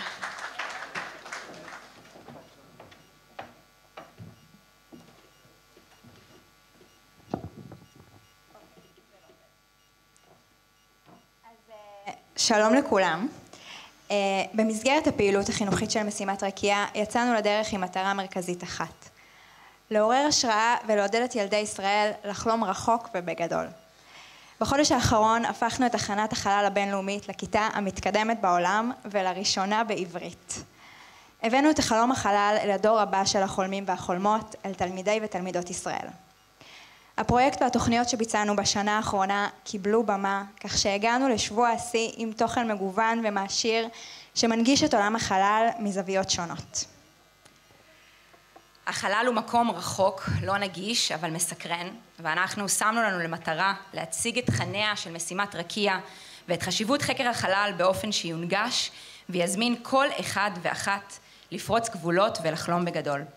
במתחם רקיע שאתם נמצאים פה ממש עכשיו, עברו קרוב ל-20,000 מבקרים. מגיע. ביניהם תלמידים, מדענים וחוקרים, אנשי חינוך, אומנים ושותפים למשימה שחלקם העתיקו את מקום העבודה שלהם לכאן וניהלו מפה קשר ישיר עם תחנת החלל הבינלאומית. מתחם רקיע נוצר כדי לספק חוויית חלל ייחודית וחדשנית ולספק הצצה אל תחנת החלל הבינלאומית כפי שלא נראה כמותו בישראל. תודה ענקית לצוות המנטורים המנצח של קרן רמון שהדריכו במתחם. לגמרי, הכי מגיע להם. והם הפיצו את כל הקסם הזה, קסם רקיע, לכל המבקרים במתחם, ותודה ענקית לכם. יחד עם השותפים החינוכיים למשימה, מורים, אנשי וארגוני חינוך, בנינו והנגשנו תוכן חינוכי ישיר, אותו איתן העביר בשידור ישיר מתחנת החלל. במהלך ימי המשימה פרסמנו שידורים רבים, בהם איתן העביר שיעורים, פעילויות, וענה באופן ישיר על שאלות שתלמידים מכל הארץ הפנו אליו. התרגשנו מההתעניינות של מאות אלפי צופים בשידורים, ואנחנו שמחות לשתף שבימים הקרובים יעלו תכנים נוספים שהכנו במיוחד עבורכם. שידורים ומערכי פעילות שישמשו את מערכת החינוך וישארו כנכס חינוכי לשנים רבות. אנחנו מודות על ההזדמנות החד פעמית להוביל ביחד עם הדר ורניק, האחת והיחידה שנמצאת כאן, את הפעילות החינוכית של משימת רקיע ולהצליח לגעת בכל כך הרבה אנשים. אנחנו רוצות להגיד גם תודה באופן אישי לשלי רון אדיב מסוכנות החלל הישראלית על השותפות והעבודה הצמודה לאורך כל שלבי המשימה. תודה. וזה אמרנו, וחשוב רק להגיד בסוף שבאמת הדרך הייתה מאוד מרגשת, מאוד מאתגרת, אבל עם הרבה סיפוק, וכמו שכבר הבנתם, אין חלום רחוק מדי. תודה רבה.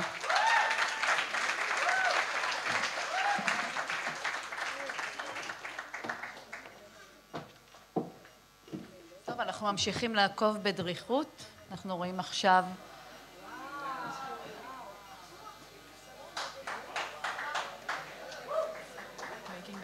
onto the deck of our recovery vessel, Megan.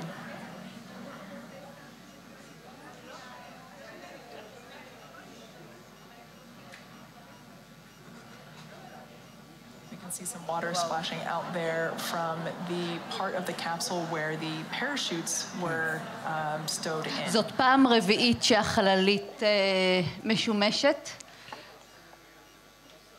הפעם האחרונה זה באוקטובר, נכון? שהיא חזרה? שיפצו אותה לטובת המשימה שאיתן וחבריו נסו. אחד הדברים המיוחדים והבולטים ביותר של רקיע הוא השילוב המשמעותי של אומנות ותרבות. אומנים הוזמנו להציע רעיונות יצירתיים לפרויקטים של אומנות בחלל ולקחו אותנו למסעות מרתקים של תוכן, מוזיקה, צורה וחומר. במהלך ימי המשימה אירחנו פה במתחם רקיע את נשיא המדינה לשיח בנושא החלל כפלטפורמה לשיתופי פעולה. קיימנו אירוע זיכרון בסלון מיוחד במינו, בתזמון קרוב ליום השואה.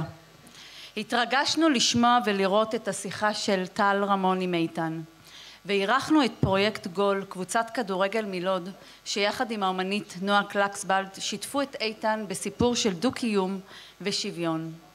אני שמחה מאוד להזמין את האוצר של משימת רקיע, אודי אדלמן, שיספר על פרויקט האומנות.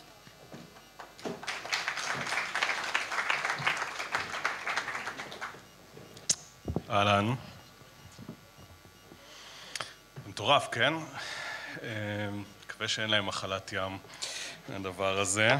אז אני לא אספר איך אני הגעתי לפרויקט הזה, אולי אחרי זה מי שירצה. אני אספר טיפה על פרויקט האומנות במשימת רקיע, ועל מה שבשבילי זה תוצאות די מופלאות שלו. אז קודם כל, צריך להבין משהו, שאומנות בחלל זה דבר לא חדש. כלומר, זה דבר שמתקיים ממש מראשית המסע האנושי לכיבוש החלל. ומה שמעניין בה, יכול להיות לה תפקיד מאוד מיוחד ביחס לאנושות. כלומר, מעבר לצורות יפות ואובייקטים מעניינים, היא יכולה או מציעה לנו את הדמיון. היא מזמנת התבוננות ומחשבה על הזמן הזה והמהות האנושית בקצוות הקיום שלה. כשיצאנו לדרך, הזמנו אומנים לחשוב, לפנטז, לדמיין מה זה הדבר הזה היום. כלומר, מה יכולה להיות אומנות בחלל היום? זה דבר לא פשוט לחשוב עליו, זה אתגר בפני עצמו.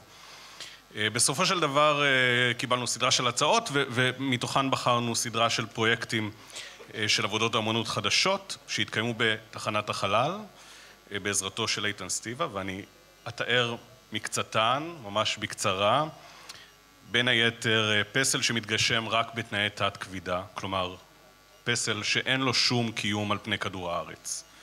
התכשיט הראשון שנוצר עבור החלל, כלומר התכשיט הראשון שיש לו צורה מיוחדת שמתקיימת רק בחלל. אפליקציה במציאות רבודה שחוללה סיטואציות מיוחדות בתחנת החלל, למשל החזיר הכבידה. פסל בגלי רדיו שמקבל את צורתו בממדי היקום כולו, וממשיך להשתנות עם הזמן, וימשיך עוד להשתנות לאורך השנים הבאות, ועוד פעולות אותן ביצע איתן עבור האומנות. כמו גם דיאלוג בינו לבין האומנים במגוון צורות של תקשורת שהתקיימו בזמן המשימה ולכל אורכה.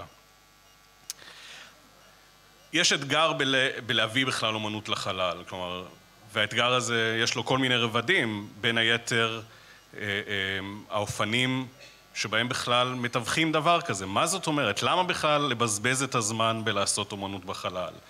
ומה זה אומר לעשות אומנות עכשווית בחלל? כלומר, זה לא להביא ציור או פסל שפשוט יהיה שם. וזה היה אחד האתגרים המאוד מעניינים לתווך אותם גם מול הגורמים השונים בתוך המשימה וגם מחוץ לה. אז אנחנו מצפים עדיין לראות את התוצאות והתיעוד של הפעולות הללו, ומקווים שזו רק התחלה של יצירת אומנות חדשה בחלל.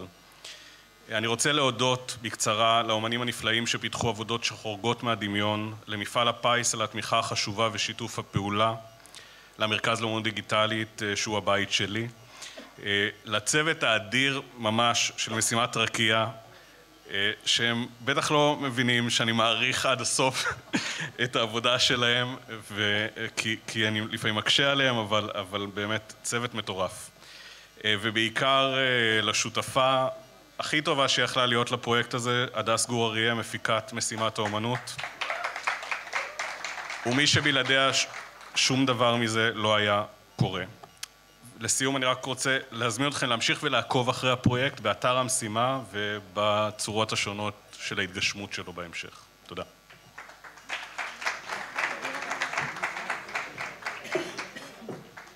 תודה אודי.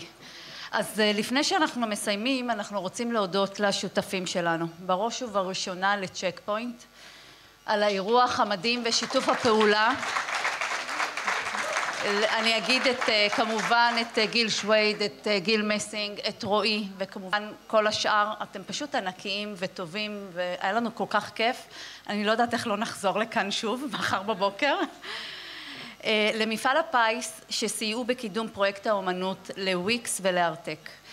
בחודשים האחרונים הצטרפו אלינו צוות הפקה מקצועי ולא מתפשר, בראשות אורלי רחמים מ-Think Contact ומלכי שם טוב מ-AVS. תודה רבה על היצירתיות, שיתוף הפעולה, ההתגייסות וההירתמות בכל ימי המשימה הארוכים שעברנו. בימים אלה אנחנו מתחילים לאבד את המידע ואת הנתונים, וכמובן מצפים לחזרה של איתן לישראל, שמתוכנן להיות בשבוע הבא. חלק מרגש במיוחד של משימת רקיע מאחורינו. האימפקט וההמשכיות יישארו איתנו. אנחנו מזמינים כל אחד ואחת מכם לעקוב אחרי משימת רקיע ולהמשיך לחלום בגדול. אני מזמינה את אלירן שימשיך ורן שימשיכו וישתפו אותנו אחרי השידור. אני אגיד, קרן רמון, מי מכם שהכיר את רונה זיכרונה לברכה, יודע שתמיד הכל משפחתי אצלנו. אז יודע שאצלנו הכל תמיד משפחתי וכיפי. אז אני ואלירן קצת נדבר. נגיד שמה שראיתם זה שעכשיו הקרבו את החללית. מישהו עמד שם עם צינור כדי לוודא שהיא קרה עדיין. וכרגע הולכים לעבוד בעצם על הפתיחה של הדלת. באוזנייה אמרו במשדר של ספייסיקס, וזה בדרך כלל ככה, זה תהליך שהוא משתנה. לצורך העניין בקרו 2, זה לקח משהו כמו 15 דקות, שזה המון זמן, כאן מעריכים שזה ייקח עוד 10 דקות, ואז נראה למעשה, כמו שאתם רואים מצד שמאל של המסך ממש את הצוות, ועוד מעט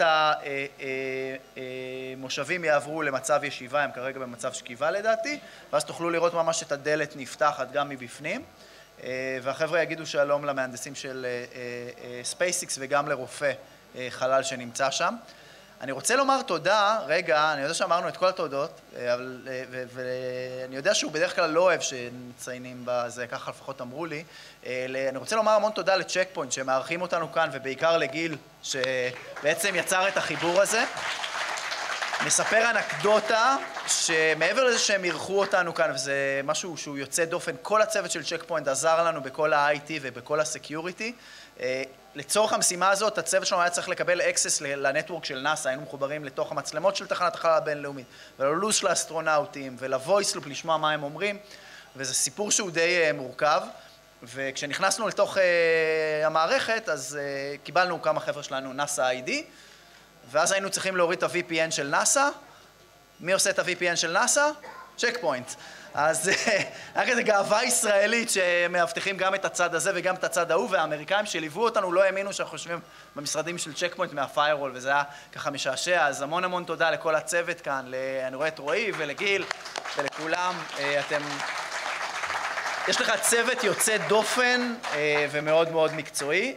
כאן אתם רואים את הדרגון שבעצם נראית כמו איזושהי חללית שהייתה 1600 מעלות, לא מזמן, ויתחילו לאט לאט לפתוח אותה. החללית הזאת אמורים אחר כך להעביר אותה לבדיקות והיא תחזור לחלל בעוד כמה צוותים. נראה לי ששווה לי קצת לדבר על הכניסה לאטמוספירה ומה קורה לחללית, כי בסוף תמיד שואלים אותנו למה כאשר היא ממריאה, אנחנו לא בעצם חווים את אותה התפחמות בעצם. אז בתהליך עצמו, רגע לפני שהיא נכנסת לאטמוספירה ומבצעת בעצם את אותם 7 דקות גורליות שבהם אין לנו קשר עם החללית, היא מבצעת בעצם היפוך, אוקיי?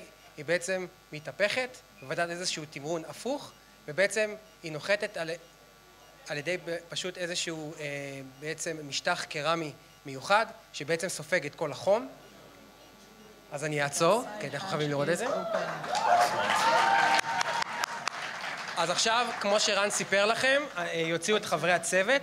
אנחנו עדיין לא יודעים אם יוציאו אותם על אלונקה או לא. את חברי הצוות האחרים הוציאו על אלונקה, זה בסדר, בגלל שכרגע הם חווים כבידה בפעם הראשונה אחרי 17 יום. זה משהו שהוא נורמלי, והם לא רוצים כמובן שהם ירגישו איזשהו שוני.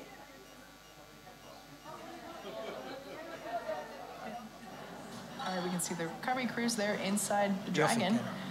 Yes, we'll put that piece of fixturing around the side hatch just to protect it while the crews are, getting out of the capsule now. עכשיו זה בעצם תשאול ראשוני על ידי חבר צוות מאקסיום, איזה תהליך שנמצא בפרוטוקול, ששואל אותם אם הם בסדר. זה בעצם הפעם הראשונה שמי שיכול לראות אותם ויזואלית ולהבין אם הם במצוקה או לא. זה תהליך שיארך בערך 1-2 דקות, ואז בעצם יתחילו את תהליך הפינוי של כל אסטרונאוט. אתם ממש רואים אותו שואל כל חבר צוות.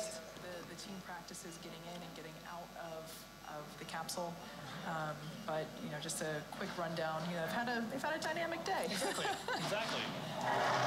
It's nice to have the reminders, and it's good to just say, "Hey, we're almost there." But a few more steps to go before we get you out. But regardless, welcome home.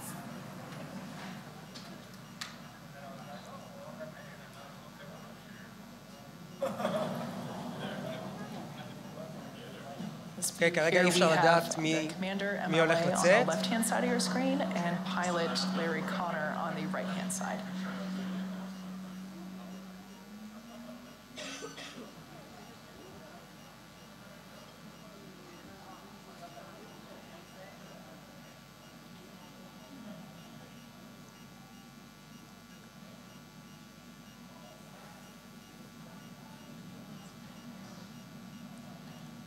הנה אנחנו כבר רואים. This view, you can see a few more of the ground team members just doing some final assessments and checks on the vehicle prior to crew egressing through that side hatch.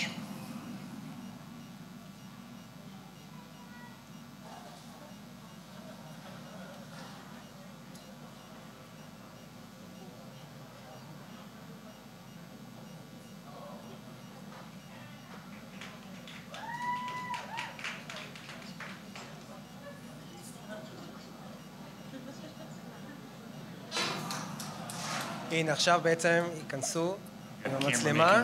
זו הפעם הראשונה שרואים את חברי הצוות. איתן מצד ימין.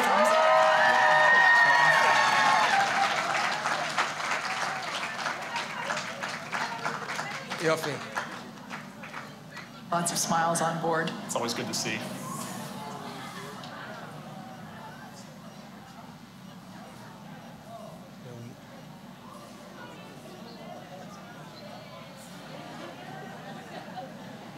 בדיוק כמו בהמראה, איתן מאוד שמח.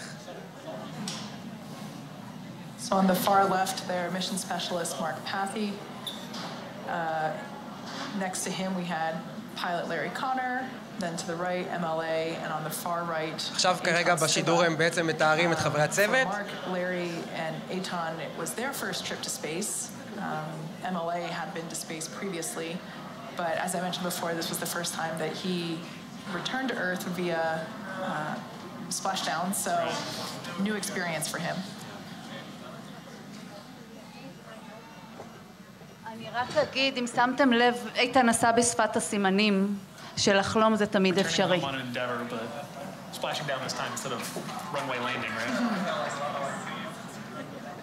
טוב, מה שאתם רואים עכשיו זה בעצם צוות של SpaceX, עושה חיבורים אחרונים.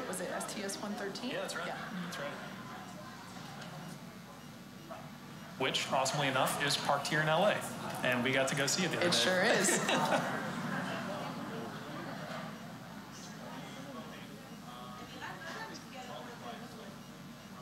איזה מסגרת? So the recovery teams are just preparing the side hatch there. אני חושב שזה איזשהו מתאם, כי בסוף הם צריכים להכניס אנשים מחברי הצוות.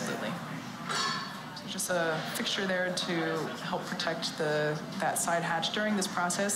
As we said before, this capsule has been reused. We plan to reuse it in the future. So not only to protect the crew themselves, but also the hardware. Yeah. אז זה בעצם טבעת הגנה. Imagine that's the sealing mechanism, so you want to protect that as you're walking over it, and making sure it stays pristine.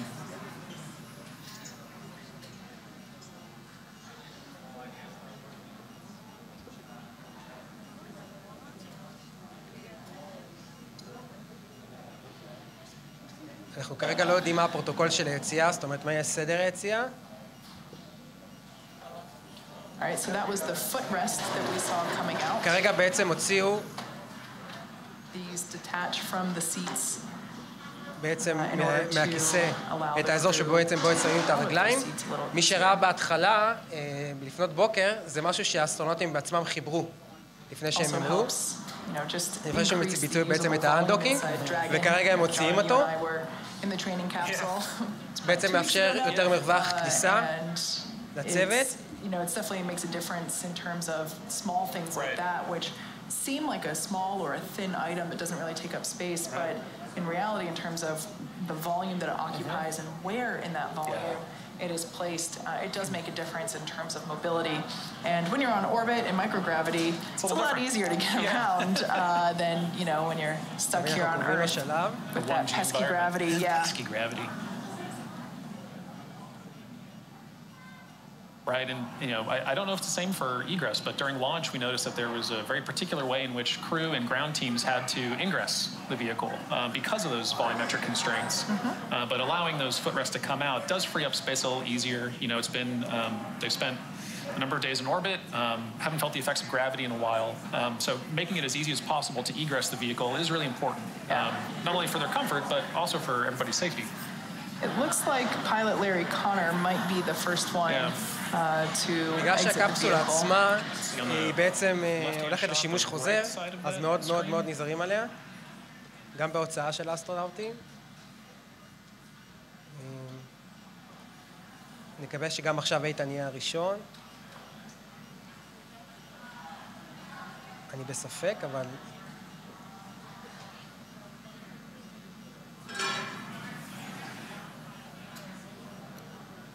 So inside Dragon capsules, we use a 5-point safety harness. So a little bit more complex than the seatbelt you and I use in our cars. It's really designed to be safe.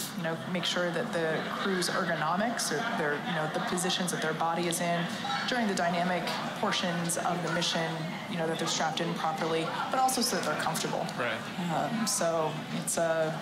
Seems like that's what the recovery teams are now assisting the crews in unlatching is that safety harness. Right. So we can see there Larry Connor starting to make his way out of his seat and onto the deck there on our recovery ship Megan. אוקיי, אתם יכולים לראות בעצם את לארי, הוא הפיילוט בהגדרה. הוא בעצם האסטרונאוט הכי מבוגר בצוות, בן 71. 71.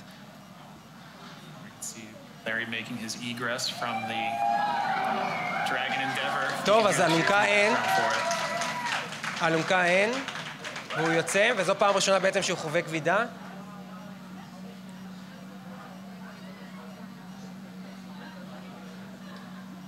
כמו שאתם רואים, תופסים אותו. All right, those are his first steps back on planet Earth after spending 17 days on וזו orbit. בעצם חברת צוות, מישל, מאקסיום, היא הרופאה. Probably feel a little shaky, right? כנראה עכשיו כמובן הם ילכו למבדקים, לבדוק שהם בסדר, והם לא חושבים איזושהי מצוקה.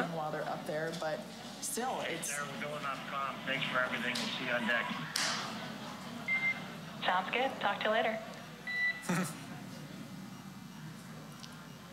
My last call there from MLA to say that they're no longer going to be utilizing the Dragon communication systems. They'll just talk with everybody on the deck. So there we saw mission specialist Mark Pathy. He was seated on the far left.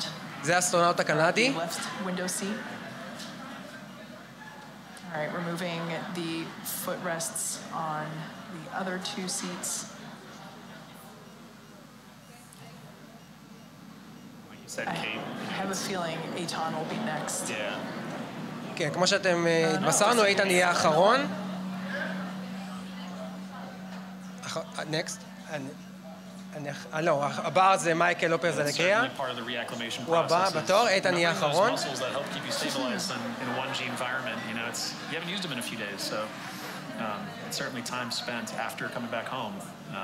Oh, just kidding. All right, so MLA did a little change of seats there, so Eitan will be the next one to come out. אוקיי, עכשיו איתן יהיה הבא בתור. MLA רק שינה מקומות. That feels very on par for him. We've heard that MLA really was an exemplary commander for this crew, and he basically just said, "No, Eitan goes first. I'll be last." זאת אומרת, הסדר היה צריך להיות הפוך, ו-MLA ויתר. הוא בעצם רוצה לצאת אחרון. אקט מנהיגותי. It's just great to see that.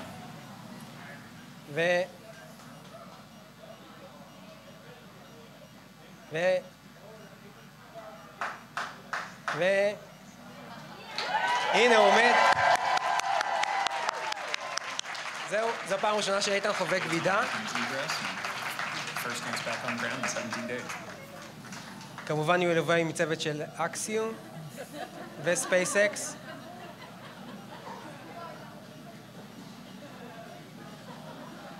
Yeah, it's quite the readjustment coming back down to earth and going from, regardless of how obviously it's, the longer you are, the more difficult the transition can be. But, even after the 17 days, ואחרון כמובן יהיה MLA. that's still a pretty significant change on the body. Yeah, it certainly is. ובעצם הסדר הבעולות הבא, לפי הטיימליין של אקסיום, זה בעצם מבדקים, כמובן, בתוך הפסיליטי שנמצאים בו.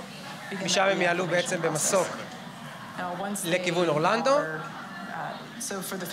שם יעברו עוד כמה מבדקים מאוד קצרים, וכמובן איתן נשאר עוד כמה ימים לביצוע בעצם ניסויים הקליניים כחלק ממשימת רקיע. אז בשבילנו כמובן המשימה עדיין לא הסתיימה, איתן צריך עוד לעבור כל מיני מבדקים והשתתפו בניסויים קליניים. Seems like everybody was in really good spirits and everybody was feeling quite well. But that capability is on board the Dragon capsule. And so basically the crews just go in and get checked out by the flight surgeon and get those thumbs up. Yeah. Just that capability to have that immediate אוקיי, ואחרון מייקל לופז אלגריה, הוא בעצם יוצא נאסא, שיאן הליכות חלל בערך 60 שעות מחוץ לתחנה. So there we saw MLA slide down the ramp and now standing.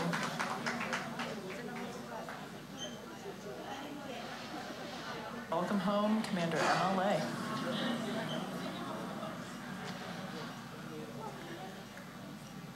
With that, all 4 crew members of AX-1 are now safely out of the וכאן בעצם סיימנו. Dragon Endeavor.